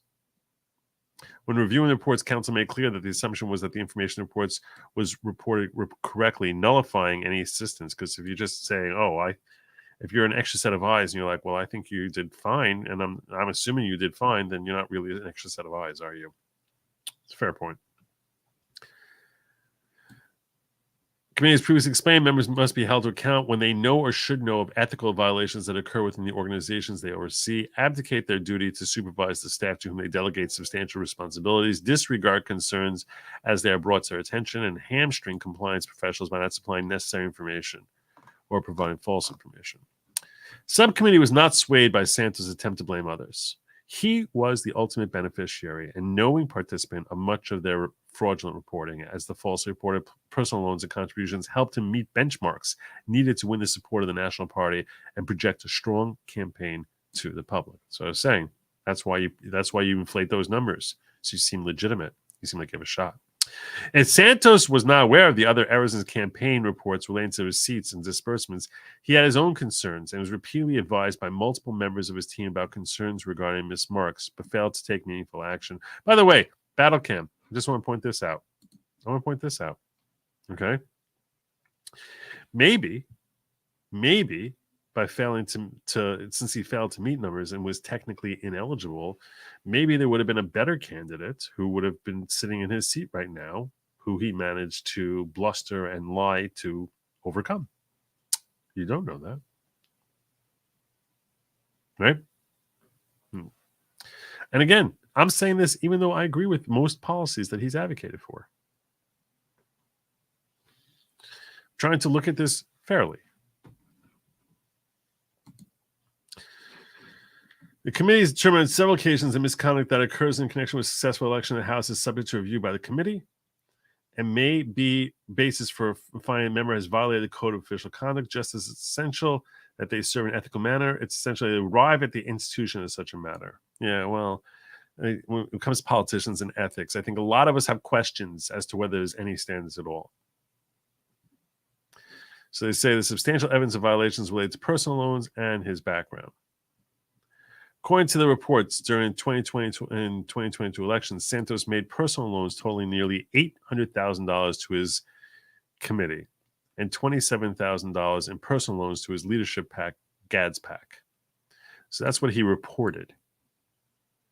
As detailed below, the subcommittee determined that there is substantial evidence that most of the reported personal loans were not actually made or properly disclosed to the FEC. Santos was also improperly repaid for loans that were not made. Meaning he took the money. He basically claimed, I loaned money. He never loaned the money and then just took in money claiming it's a repayment of those loans. So if you don't loan the money, you just sort of pledge the money, but you don't give it in a loan. And then a couple months later, you get your money back to recover your loan. You've pretty much stolen the money.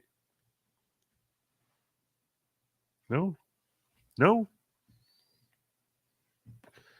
Now, it could be that after the fact, you're correct, Battlecam. And I'm not telling you to hate him. I'm simply saying, you can say, I like the guy. I don't like the person. I like his policies. Those are, and by the way, the main person who I've said that about more times than I can count. Okay?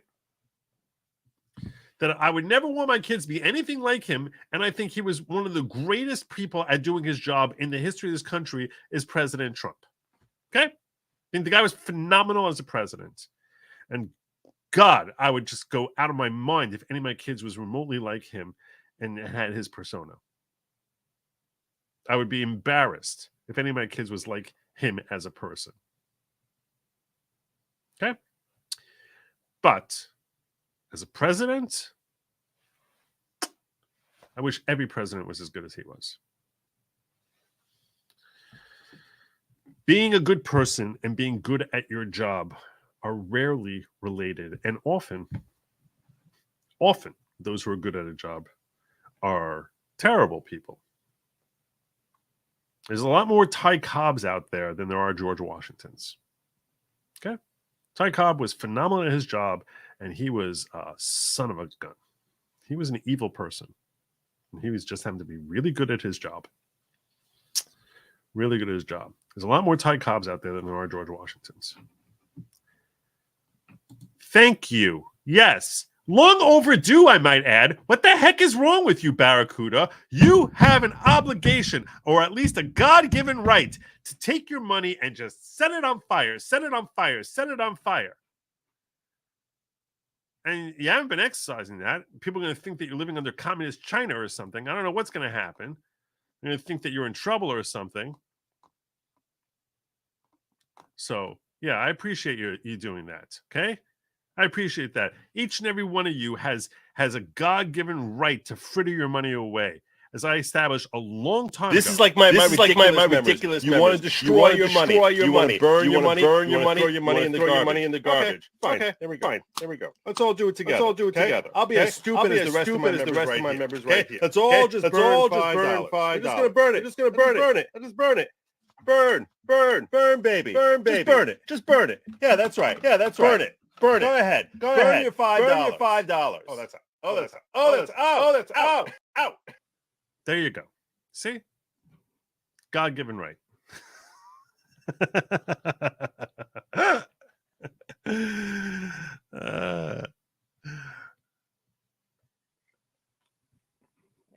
The following chart. The boomer echo. Yeah, that's before I knew what the heck I was doing.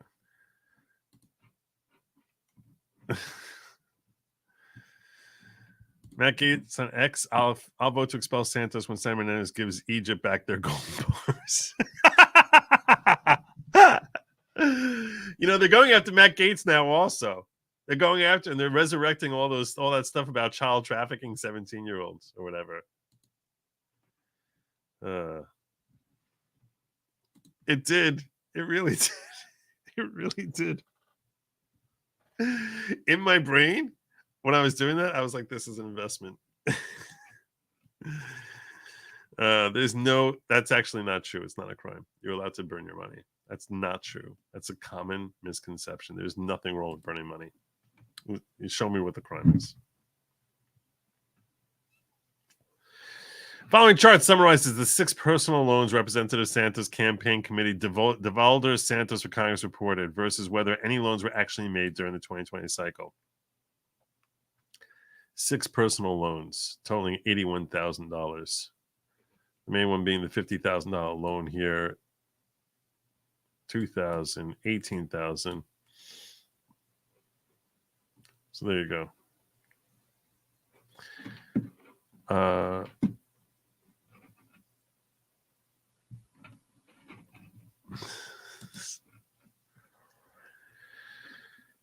Back in the day when I used to smoke cigarettes, life was paradise. Subcommittee reviewed the campaign bank records and financial statements for accounts and found no evidence that 5 of the 6 reported loans were ever made with respect to the first 3 loans. First 3 loans are right here.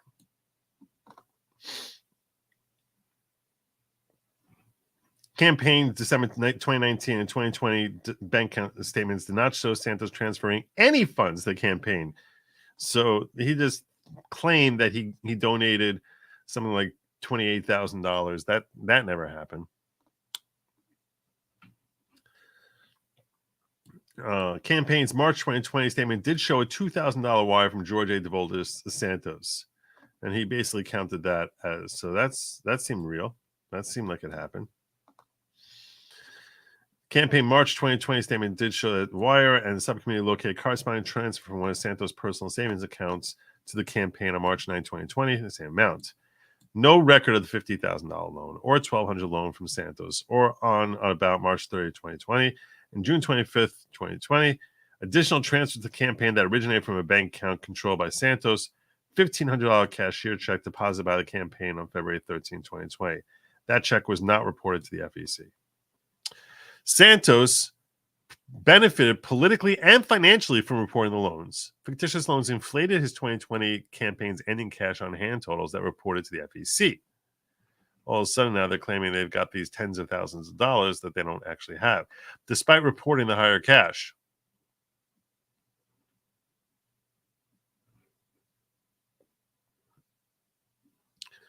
So this is what he claimed to have. This is what he actually had. 54,000 versus $1,300, 73,000 versus 13,000.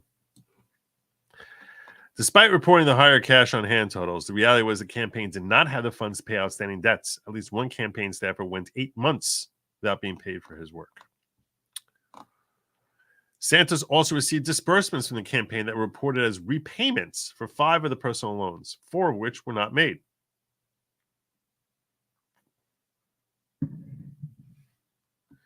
The 5 repayments reported to the FEC in Schedule C of the campaign's amended 2020 year-end report, deposited into accounts owned and controlled by Santos. As noted previously, the subcommittee only found evidence that Santos made the March 10, 2020 loan for $2,000. So he was, quote, reimbursed for 4 campaign loans totaling $29,000 that were not made. The campaign also raised additional funds for the election for purposes of retiring the campaign's purported debt. In response to requests from the subcommittee, Santos' counsel has stated that he put his trust in Miss Marks. It is unclear whether Santos ever made any personal loans to his 2020 campaign, and the reporting of these loans was the result of Miss Marks' incompetence. It's really hard to understand. Let's face it. I mean, let's be real here. I don't know that he's guilty. These are all just allegations and claims and findings and I haven't seen his bank records. What they're presenting here is that you can't pretend.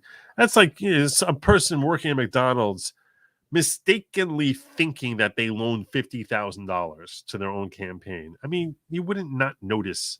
You wouldn't think that happened. Oh, I need to get recovery of this money that I loaned my campaign.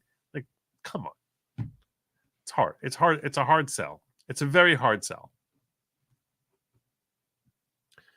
No further information materials was provided by Santos regarding his loans. Evidence provided by other witnesses indicates that, contrary to the counsel's assertions, reports of loan repayments were based on information Santos provided to Ms. Marks. And Santos was aware of the reported loans at the time. Santos and Marks exchanged contemporaneous text messages discussing that at least one of the loans had not been made, but have been included in the campaign reports. And his campaign staff testified that Santos discussed making $80,000 in loans in his 2020 campaign. So he basically, they're claiming that there are text messages between Santos and Marks, which imply he knows he's full of garbage in these reports. In 2021, a vulnerability report commissioned by the campaign shared with Santos raised similar concerns. And in 2020, Santos claimed he loaned more than $81,000. But he doesn't show any assets and only a $50,000. He doesn't claim. It's not like he's got some trust fund with assets in it. He only has $50,000 that he makes a year. So where the heck is he coming up with the $80,000 to loan his own campaign? That was called to his attention in that vulnerability report. Following chart summarizes loans represented in Santos' campaign committee divulged to Santos Congress originally reported receiving from him in 2022 a cycle. I'm not going to kid you. This report, it is pretty damning. It's pretty damning. It's very detailed and laying out item by item the ways that he played around with his money and misrepresent and basically claimed that he loaned money, which he never loaned, and then repatriated those loans back for himself. So I want to skip ahead. So I'm already 2 hours in here. So I'd like to skip ahead as they talk about the criminal charges for this.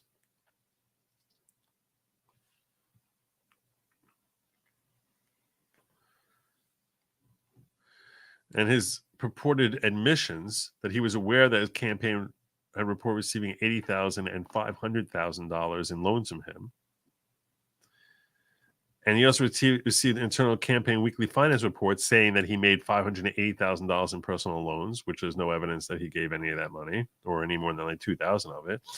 And October 5th, 2023, a one-count criminal information was filed in Eastern District of New York. So I skipped past the part where he claimed to have given $500,000, which is basically multiple different incidents. One $300,000 loan, $100,000 loan, another $100,000 loan, a $90,000 loan, a $125,000 loan, all these different purported loans.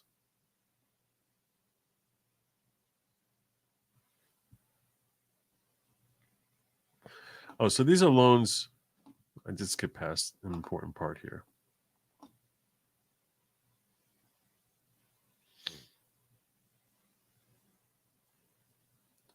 So he actually had raised this money and he claimed that he had loaned the money.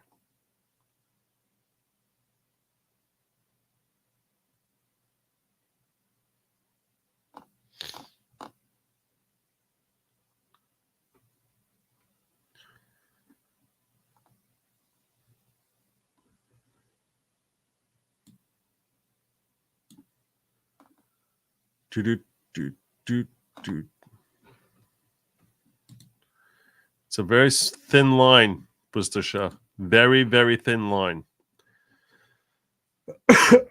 Oh, Cult Initiate says, wow, the tracksuit got here quickly. You're welcome. Promptly. Thank you for the free packets of Kool-Aid. The detailed instructions on the secret ritual are very... I hope you enjoyed the secret ritual. Most people enjoy the secret rituals. I'm not trying to hurt Battle. I was very polite in dealing with Battle. And I don't think that he's crazy in anything that he said. I think he's making fair points. I think he's making fair points about the fact that Washington there's a ton of lies that happen there and ridiculous amounts of corruption. And I agree with him that that all these charges being brought against him, which he didn't even say this, but all these charges being brought against him probably is because, in part, of his America First perspectives. And perhaps there are plenty of other politicians that never get chased down, even though they might take similar steps. So, yeah. But yeah, I don't have any problem with Battle, and I actually appreciate the fact that he had enough respect for the chat to modify his chatting and take out his all caps. And the reason I ask people to do that is it feels spammy and it leads to more and more people doing it. So sorry about that, Battle. I think leave Battle alone. Leave Battle alone. There you go. I got your back.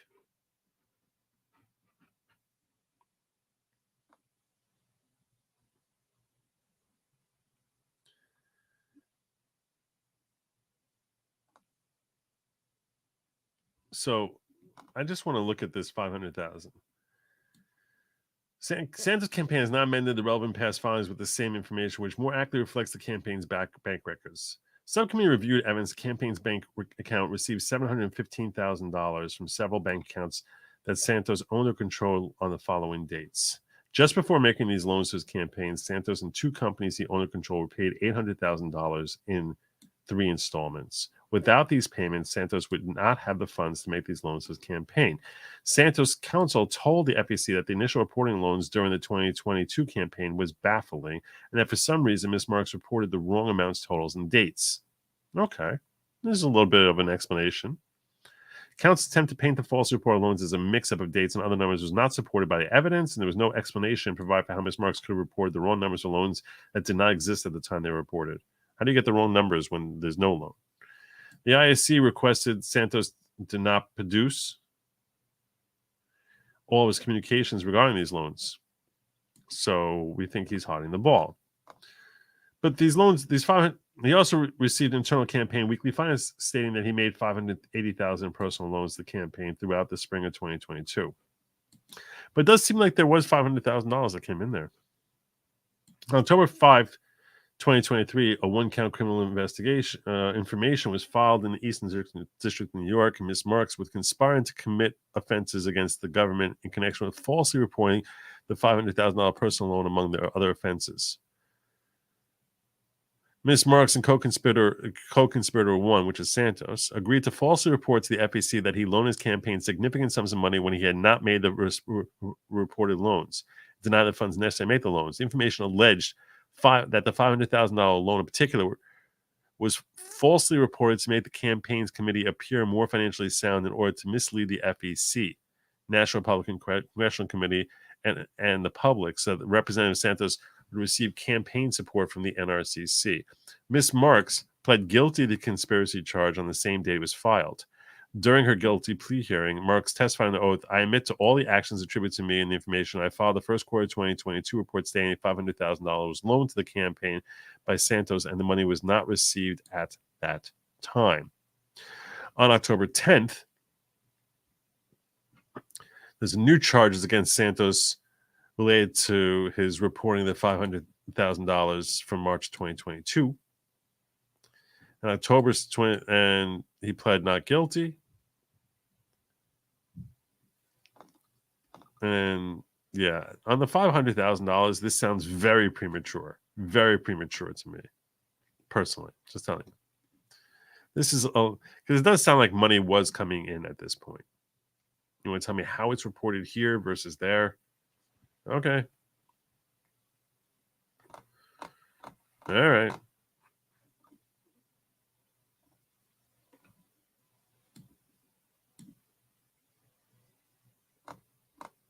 I want to move past the money into the other allegations.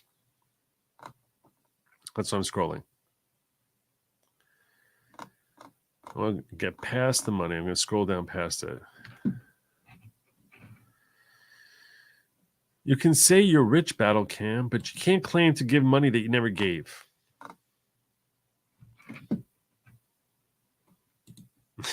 Yes, your grandpa is a wise man. I don't think he actually told you this, but there is a thin line between fishing and standing on the shoreline like an idiot. Very, very thin line.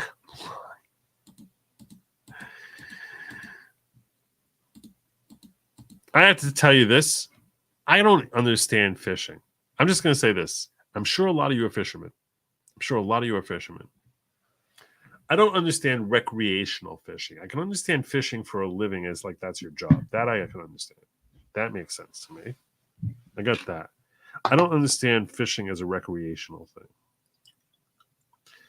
Now, it could be because I never really went fishing. I think once in my life I went fishing.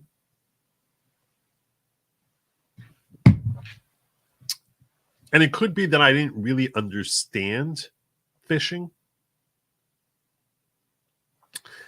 Meaning, I can, like, okay. I want to just sort of go on a little bit of a tangent here. I apologize for those of you who want me to get through and finish this report already. But I want to go on a little tangent because I think this is something of import. I recognize that people have different hobbies which they engage in. You probably have certain hobbies that you engage in that are part of your recreation, which basically, to me, like needlepoint is the female version of fishing. Okay? It's like basically I'm doing something with my hands. I'm not really thinking about what I'm doing. I've been doing this long enough that I can like basically do this without like the same way I drive, with very minimal attention to what my hands are doing, very minimal attention. Because most of us, when we go, especially on a longer drive, you're not sitting there focused on like, oh, is the car next to me blue or red or black? You're just sort of, okay, am I able to change lanes? You're not really very focused in your surroundings the way you would be if you were, I don't know, on a date with someone who you had interest in. Okay? Now, a lot of us for recreation will engage in things that are just designed to give us something to do. It's like video game for old people. Where the same way you'll see, what's his name, Destiny, that he's like basically sitting there playing his stupid video game on screen while he's having a conversation about the morality of abortion, and he's busy and he's having a debate with someone about the morality of abortion while he's busy playing some stupid video game on screen, which to me makes me insane. Like I get like edgy watching that screen jump around as he's like playing some stupid video game. And I think it's but my point is, many of us have different hobbies of like, this is something I just need to do to keep my brain sort of pumping. And for you, fishing might be your that might be your thing. Just seems like it requires so much patience. Like it's almost like if they built a cell around you while you were standing there, you could stand there for another 6 hours with just your water and your line in the water, and like nothing is happening. So, yeah. Same thing for needlepoint. I wonder if people really think about the whole cell thing. Like if you were sitting in a cell and didn't know it, no one told you there was a cell, but you're just not moving and you just have access to whatever your hobby is, you could really be in prison. So how prison is very much different other than the absence of your favorite hobbies. And I guess also the possibility of being raped. That's another drawback. That's a serious drawback of prison. Very, very serious really serious drawback of prison. That was really a weird kind of tangent. That was one of my weirder tangents. Bernie Sanders sold almost $1 million worth of books to his own campaign, basically stealing it. No one cares about that. That's a fair point. That's a fair point. There's certain accepted ways of stealing, I guess. Okay, that's bad. That's terrible. That was a waste of $2. That was wrong. That was an unjustified abuse of my chat right there. That was wrong. Terribly wrong. But coming back to this, Sam, there's certain things like, all right, everyone understands that Barack Obama is going to get paid tens of millions of dollars more than like his autobiography could possibly generate. The speeches that Clintons give where they talk for 20 minutes and get paid millions of dollars. Those are kind of accepted forms of bribery. You have to steal the way Washington's used to seeing it.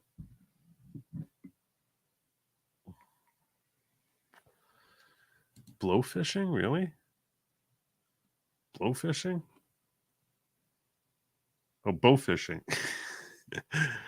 Bowfishing. What is bowfishing? What the heck is that? Like you take a bow? What is bowfishing? What is? Oh, I'm very curious. Sorry.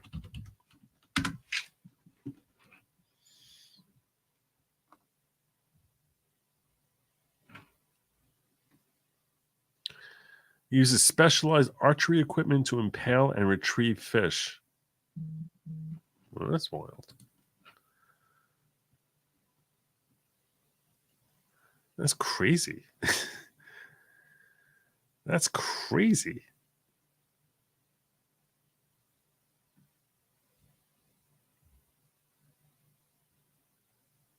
How does anyone hit a fish? That's crazy. Blowfishing isn't disgusting. See, Barracuda bounces right back. Bounces right back from a clunker to like a Lamborghini right there.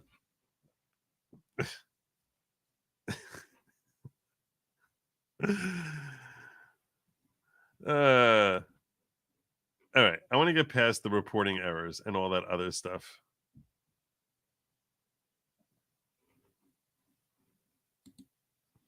I, as an artist, strongly object to the needlepoint comparison. Needlepoint is an art form. At the end, you have something. Fishing is just boring. At the end of fishing, you have a fish.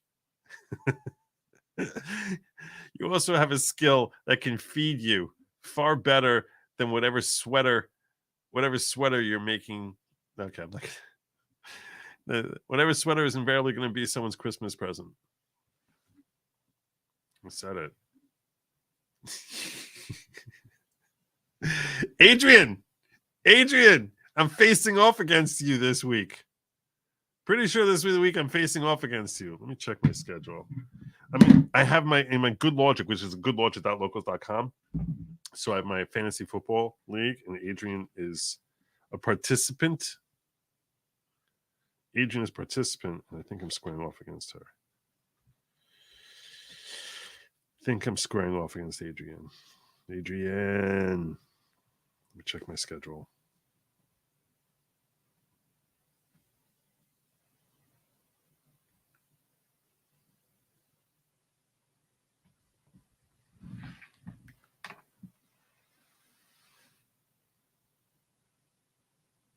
That's right. That's right. That was final score this week. Do not mess with my team. Do not mess with my team. Woo! 100-point win. What's my matchup? What's my matchup this week? Matchup. What's my matchup next? What's my schedule? What's my schedule? What do they give me a schedule? I don't like this thing. League.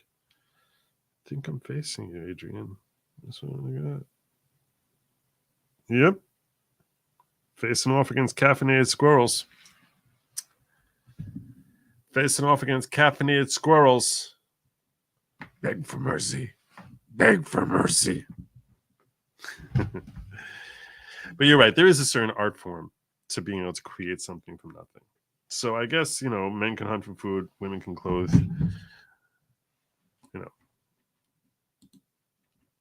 There was definitely an art form to it. You're caffeinating your squirrels as we speak. You better like dope those. You better get some high octane speed for them. High octane speed. I'm crushing this league. Crushing. And then yes, I'm gonna go after Shock Factor and punish him and Raphael. Cowboy. Gosh, those losses hurt. I shouldn't have lost a single game in this league, and I've lost 4. Okay, let's get back to work here. I'm trying to find. I'm scrolling through here. Okay, let's get to.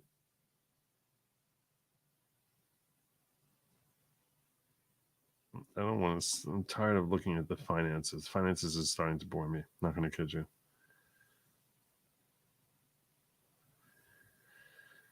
They say certain campaign purposes do not have on their face have campaign nexus. Travel expenses for flights, hotels, Ubers, and meals.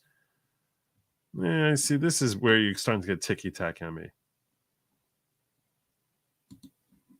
One witness who was involved with the campaign testified to OCE there were only 2 trips taken out of state during the campaign, to D.C. and Florida. However, additional witnesses affiliated with the campaign described Santos' out-of-district campaign travel differently, with one recalling that he traveled once per month. Another expressed high concern about the high frequency of his out-of-district travel for the campaign. So, yeah, it doesn't sound like they really got very much important information here. With respect to the AC expenditures, let me tell you something. Everyone here in the Northeast has AC expenditures. The subcommittee did not receive records of any political campaign events other than like what he spent at the blackjack table. Santos' calendar entry for July 23rd, 22 was blank. There's only one event, 8 p.m. on the 24th, titled NRCC Candidates. Another former staffer did not recall any sort of fundraising or campaign things in the AC, but did recall that Santos told him that he enjoyed visiting casinos to play roulette, often with his husband. Well, there you go.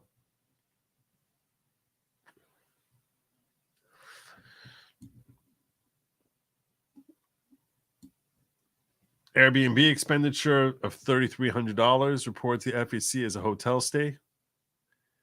But the calendar on the date indicated that Representative Santos was off at the Hamptons for the weekend. Well, that's not good.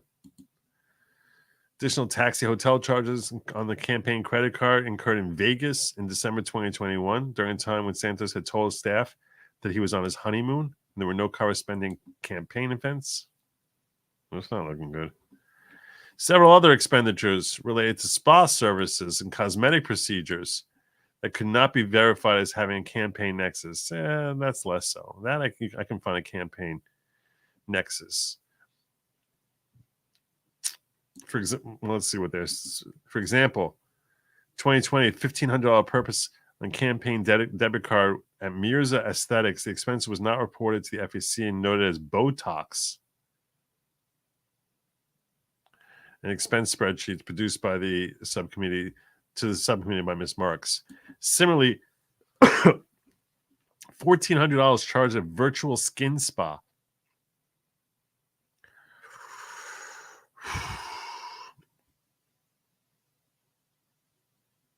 And a statistician got $1,000 with a spa in Rhinebeck. Santos admitted there were systemic errors and omissions within his campaign reports, the FEC, including the existence of a $200 disbursement discussed above. According to the letter, the FEC reports appear to be riddled with errors and omissions. Respondent has no knowledge of the errors and omissions at the time the reports were filed. Respondent put his trust in the former treasurer, who's filed FEC reports from multiple members of Congress to accurately keep records and file reports. Okay. Although Santos asserted in his correspondence that he was only later made aware of issues with the campaign reporting, multiple witnesses testified. They had concerns about Ms. Marks' bookkeeping abilities, and several raised those concerns directly with Santos. See, this is where they're playing both ends of it. We want to really rely on everything Ms. Marks told us and then tell us that we should blame Santos for the fact that Ms. Marks was incompetent and that he knew she was incompetent. So it's like we want to stab you with the pointy end of the sword and then hit you over the back of the head with the handle also.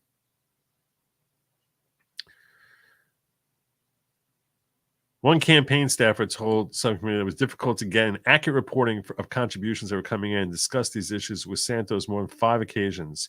There were conversations on the phone, on team calls, a lot of team calls. I would say probably most team calls. And we would talk about reporting. We couldn't get an accurate number of what we had actually come in because there were duplicates and incorrect information reports. What was Santos' reaction to being told about your concerns regarding Ms. Marks? I'll talk to her. That was it. They discussed the campaign's reporting of a $200 disbursement with Santos. I remember the $199.99 disbursements coming to light, and I couldn't tell you the time frame. It was near the end of our tenure, and I remember discussing with witness 3 and then bringing it up to at least George, and I can't recall if Nancy as well. But we didn't have a satisfactory answer. It was just, well, I'll have to check with Nancy, get clarification on that. We never really got a straight answer on that. With Santos, while Santos was made aware of the concerns on multiple occasions, no changes were made to address those concerns, and as noted previously, actively conspiring with Ms. Marks to falsify his records. All right, and then they go through the laws and regulations. I really want to get into the other stuff that's not part of the criminal indictment.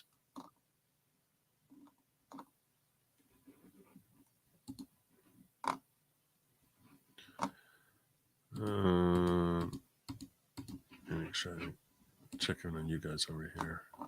You guys still good here?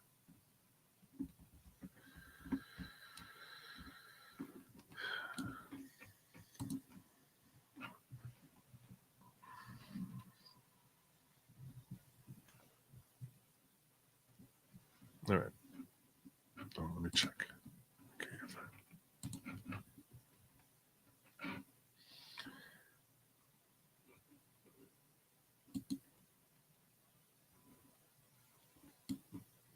Red Strategies, hired by the campaign and made over $110,000 for digital consulting and fundraising and compliance consulting. Campaign cut total ties with Red Strategies. The campaign staffer realized that Santos had not disclosed his connection to the company. Oh my God.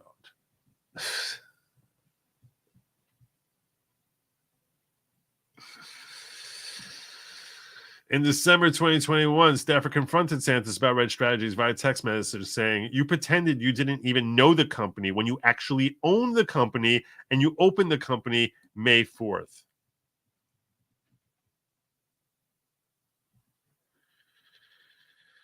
In response, Santos attempted to deny having any affiliation to Red Strategies at the time he introduced the company to the campaign. said that he bought into Red Strategies at the end of August, even though the Volder organization had been listed on the initial corporate filings in May 2021, and defend himself as a businessman with a very good reputation for 13 years. God.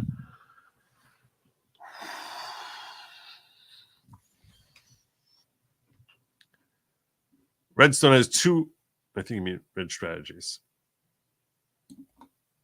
Why do I keep saying Redstone now? It was Red Strategies. Oh, Redstone was the earlier thing. Redstone is a Florida-based limited LLC formed in Florida, created shortly after the campaign raised complaints about Red Strategies. So he switched from Red Strategies to Redstone. Redstone has two authorized managers, Santos single-member LLC and Jason Benoit and Associates. Santos exchanged text messages with his business associates regarding Redstone's corporate formation. Both individuals were authorized signers of Redstone's checking and savings bank accounts. According to bank openings documents, Redstone provided political services, and in January 2022, Santos signed a contract as Redstone's managing partner. Lord. This is not getting good. This is not looking good. I'm going to tell you, it's not looking good. He basically created a company that's going to be doing its oversight on compliance of its financial records, and it's paying them tons of money, and it's his own company. This is like when fact checkers are from the same company and trying to give credibility to the claims. It's like, and it's the same author is the fact checker. The author of a story is the fact checker of the story. You still alive? Yes, Frankie. I left work a couple hours ago. I was listening to your show. I got home to my kiddo, so I turned it off. They're in bed now, and you're still here. Well, I appreciate you coming back. Thank you, Frankie. Thank you much. Merckx is a big-time fundraiser on Long Island. She had her hands on nearly every Republican campaign in Suffolk County, including Zeldin. Yeah, I believe that. I believe that.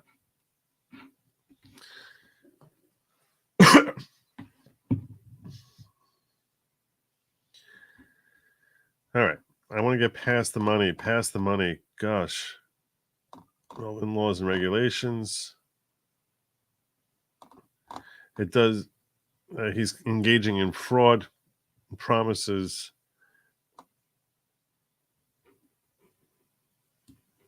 And had a fraudulent scheme involving Redstone.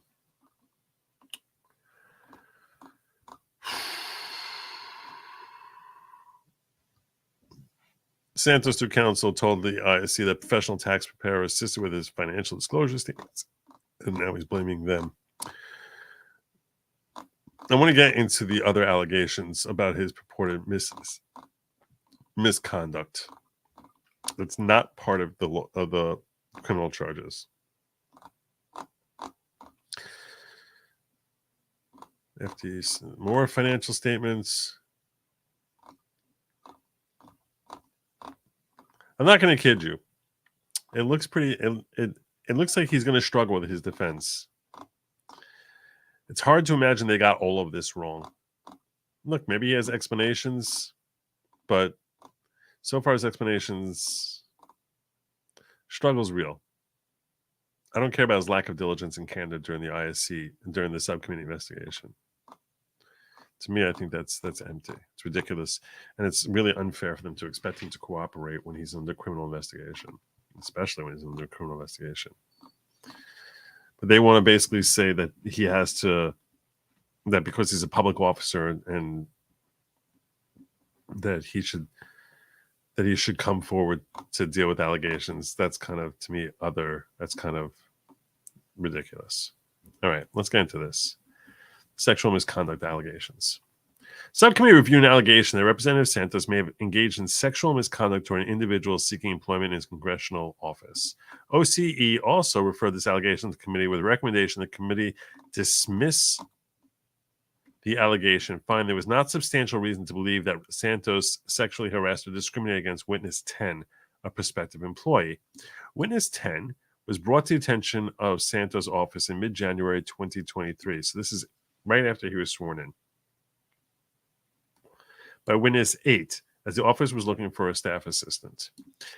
Witness 10 made 7 payments totaling $1,050 to witness 8 that month, 2 of which were made the day he received an offer of employment from Congressman's office. On January 25th, 2023, witness 10 was asked to come to the office to meet other members of staff. He returned to the office on several other occasions for varying amounts of time, was later instructed not to return until he was cleared by Human Resources and could be onboarded.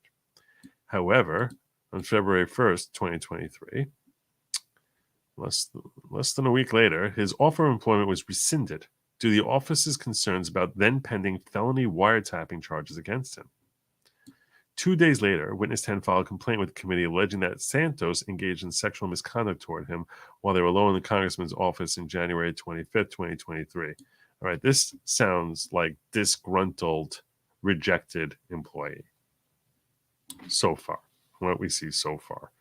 They basically said, oh, we think we're going to hire you. Then we just need to clear you through Human Resources. Human Resources says, oh, yeah, we're not hiring this guy because there's a whole criminal investigation involving him with wiretapping. And then as soon as he's not hired and rejected and they rescind their offer, he says, hey, it's not fair. George Santos tried he harassed me, engaged in sexual misconduct. While we were alone in his office, going over mail correspondence from constituents. The subcommittee was unable to substantiate this allegation. Testimony from witnesses contradicted witness 10's testimony about reviewing mail with the congressman and being alone with him in his office. The subcommittee also had concerns about witness 10's credibility and motivation in making the allegation based on other evidence reviewed during the investigation. For example, subcommittee noted inconsistencies in witness 10's testimony and stated that he contacted the Federal Bureau of Investigation with the allegation in order to be paid by them for information regarding Santos. Why is the FBI paying informants? See, this is where things are starting to get like a little weird on me. So there's a whole FBI investigation into Santos.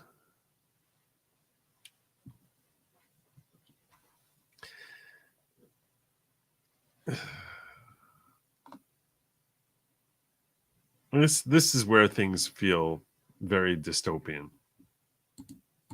This comes back to concerns that many of you raised earlier, that this is basically, they want to try and find any way to witch hunt him. So this guy said, oh, I'll collect money and claim that I was sexually harassed by Santos, even though there's all sorts of reasons to doubt my credibility on that claim. But the FBI, they're happy to pay me for it. As discussed previously, Santos is the sole owner of the company DeVolder Organization. According to the Florida Department of State, DeVolder Organization filed an annual report on January 11, 2023, over a week after Santos took office, and its status is still listed as active. Committee staff advised Santos counsel that to the extent Santos has taken steps to wind down his business, he should provide that information and any supporting documentation to the ISC. Other than bank statements showing Santos closed the DeVolder Organization account on January 26, 2023, the subcommittee received no further information related to winding down. And Section 13144 of the EIGAI prohibits a member from receiving compensation for affiliating with or being employed by a firm, partnership, association, corporation, or other entity which provides professional services, including fiduciary relationship, and from permitting the member's name to be used. Santos' current counsel before the subcommittee, Joseph Murray, also represents him in the federal prosecution. DOJ filed a motion seeking a hearing to determine whether there was a conflict of interest involving Mr. Murray arising from relationships that counsel has with 2 individuals who are referenced in the superseding indictment, namely Nancy Marks. You can't represent both of them. That does seem weird. She seems to be hostile to Mr. Santos. So how's one person representing both of them when they're pointing fingers at each other? That is kind of weird. Specifically, they relate to Mr. Murray's personal relationship with Person 1 arising from their mutual involvement in local politics. Person 1's having sought Mr. Murray as counsel to represent him during DOJ's investigation that included an initial consultation, including a discussion of the investigation, and Murray's professional relationship with Ms. Marks, who served as his campaign treasurer during his campaign to become Queens County District Attorney in 2019.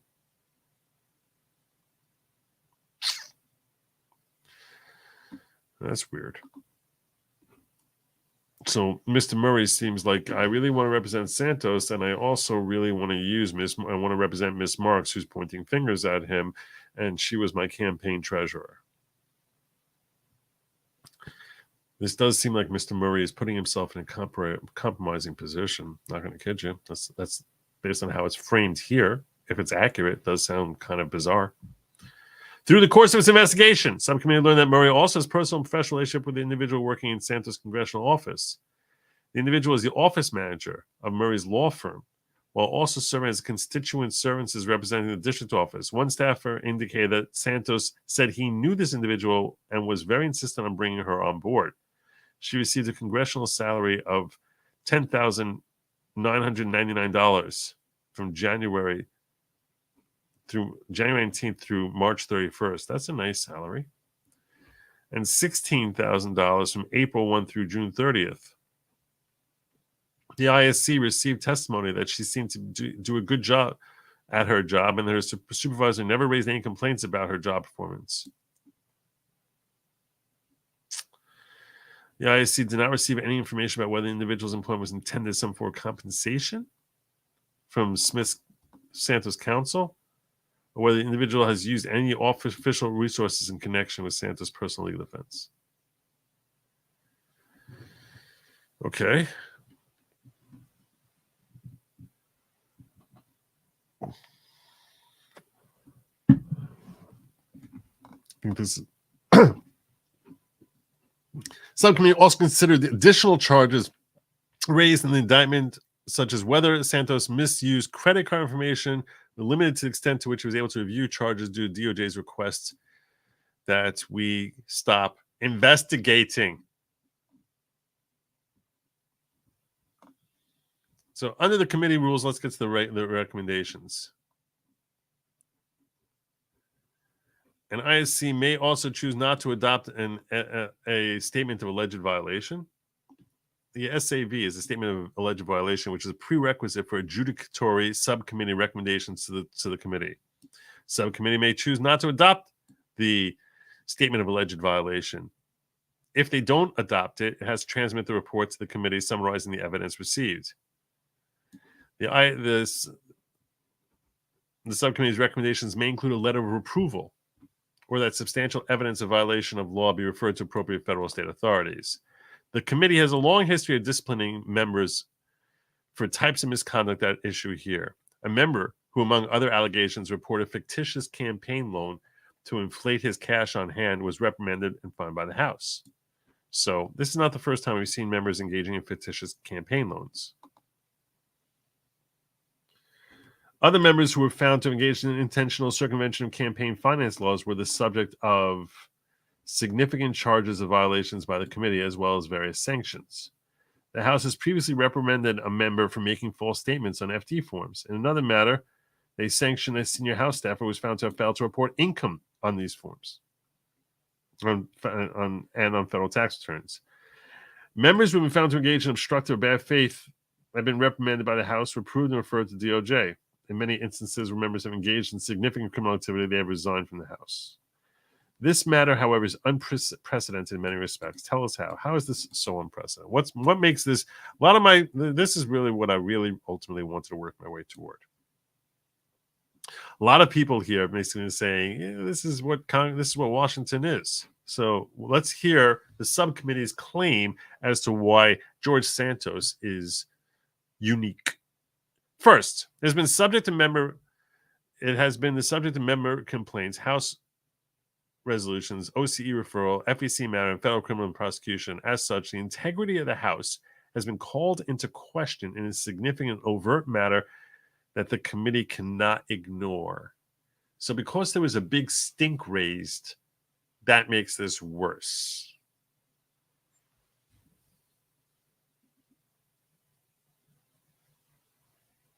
Trying to think whether that's logical.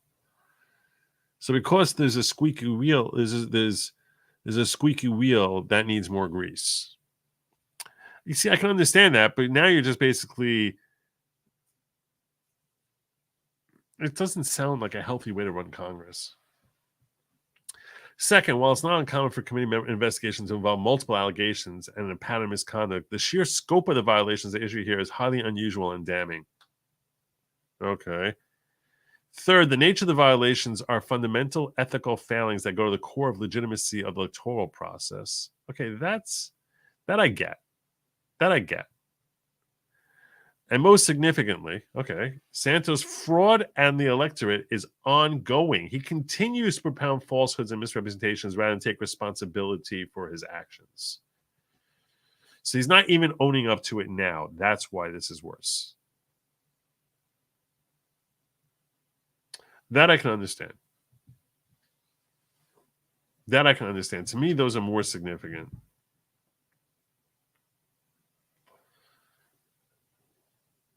But he's also facing criminal charges, so you can understand why he's left to fight his battle or else basically face prison. So you sort of penned him into this corner here. Subcommittee unanimously determined that the committee's duty to safeguard integrity of the House and interest of justice warrants an immediate disclosure of its findings. Although the subcommittee's findings and serious and pervasive campaign finance violations and fraudulent activity would merit the adoption of an SAV proceeding down that path would risk substantially interfering with the DOJ's ongoing and active investigation of Santos for similar allegations and would not be an efficient use of the committee's resources, particularly in light of the congressman's penchant for obfuscation and delay. So he's already in front of the DOJ. We don't have to worry about that. Santos declined nearly every opportunity offered under the committee's process to provide a rebuttal to the allegations, and his general attempts to blame his former campaign treasurer or feign ignorance or misreporting were not supported by the evidence. Santos is entitled to due process in his criminal prosecution and will have his day in court. As a member of the House, however, he must be held accountable to the highest standards of conduct in order to safeguard the public's faith in this institution. Oh, stop it. Safeguard the public's faith in this institution. Who in the public has faith in this institution? I mean, that's a joke. Constitution charges the House with policing the behavior of its own members. House should take whatever action deems appropriate in light of the findings. Accordingly, they make the following recommendations. Let's look at what your recommendations are. Wrap it up. Land your plane. 1. We recommend that the committee immediately refer to the U.S. Department of Justice for such action as DOJ seems necessary in the matter involving Representative Santos regarding his knowingly causing his campaign committee to file false or incomplete reports with the FEC on the use of campaign funds for personal purposes, fraudulent conduct in connection with Redstone, and knowing and willful violations of the ethics in government as it relates to financial disclosure statements. Subcommittee also recommends that the committee authorize the release of materials in possession of the committee and not available through any other source to the U.S. Department of Justice. So we want to share all our information with the DOJ so they can really go after this guy. And we recommend the committee adopt this report and publicly condemn Santos, whose conduct the subcommittee found to be beneath the dignity of the office and have brought severe discredit upon the House. That's your report right there. So I'm going to tell you this. The report is pretty scathing. It's pretty scathing. I still stand by what I said roughly an hour ago. It's a report. And I think that them taking a vote, and they are taking a vote now to see if they can expel him from the House, I think that that is ridiculous.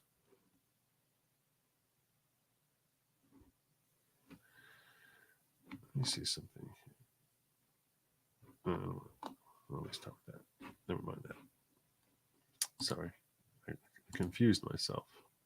I confused myself.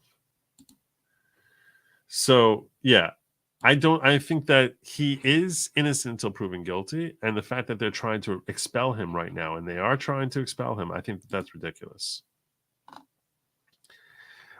Will they succeed in expelling him? That's a matter of politics. I can't tell you that because I'm not inside the Hill to tell you exactly what's happening and the nature of the discussions that's happening amongst the GOP. They need to come up with 50 Republicans, no more than that, closer to 70 Republicans to agree to bounce him out.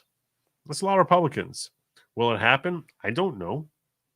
I think that his positions tend to be America first. I agree with most of his policies, which means most people on the Hill who are sitting there wearing a red tie and proudly part of the conservative party and anything but conservative probably dislike him.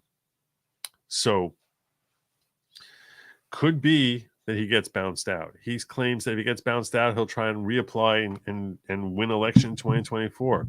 I don't know that he's going to succeed in that. I don't know if they're going to allow him to be seated if that happens, but who knows? Who knows? Anyway, I do think that those claims of sexual misconduct are very dicey, very, very sus. And that's something that I haven't heard anyone reporting or talking about. But they definitely gave it sufficient time in this report. Basically, one person who was a scorned, rejected employee, after the rejection comes out and says, he touched me inappropriately, engaged in misconduct. So, yeah, where was your claim before you were rejected? Something for fun for later. Epic rep battles of history. Trump v. Biden. Funny. Which punchlines have changed or are the same 4 years later? We can close out with that. I like finishing on a funny note. Am I going to get in trouble for this? Are you going to get me in trouble, Barracuda?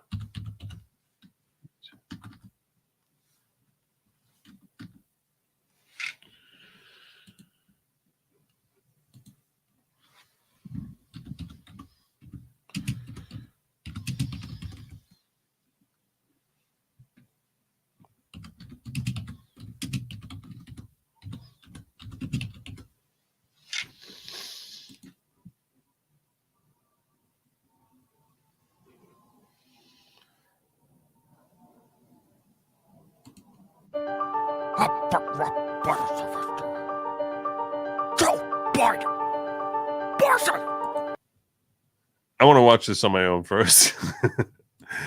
I need to watch this on my own first. I'm not going to watch this now. Maybe tomorrow. Likely tomorrow. But I want to watch this on my own first. So that's my show. I'm landing my plane here. I'm going to bring this puppy down. I thank you all for participating and joining me here. If you're in Rumble land, where I have all of 82 likes, what do I need to do? Do I need to like go to your house and push the button for you? Hit the like button. Hit the like button. Hit the subscribe button. For crying out loud. I need another 280 followers to hit 10,000. I'm 280 away from 10,000. I'd really like to hit that number. I don't know, sometime before the Messiah arrives. That would be really cool. Really, really cool. And if you're over here on YouTube also, like, subscribe, share, drop a comment down below. Do you think Santos should be removed from Congress? Do you think he's a threat to society? Do you think he's a menace? Do you think he will be? Even if you don't think he should be, do you think he will be? Uniparty, they might be gunning for him. I don't like that. I don't like that because I think they can be gunning for anyone. And I think that they're gunning for Matt Gaetz too soon. They're going to be gunning for him too. That's my show. I'll be back here, God willing, tomorrow evening at 10 p.m. Until then, I urge you to make sure don't walk around with a sad face. Don't be all miserable. Be happy. Eat the bugs. And as always, Godspeed.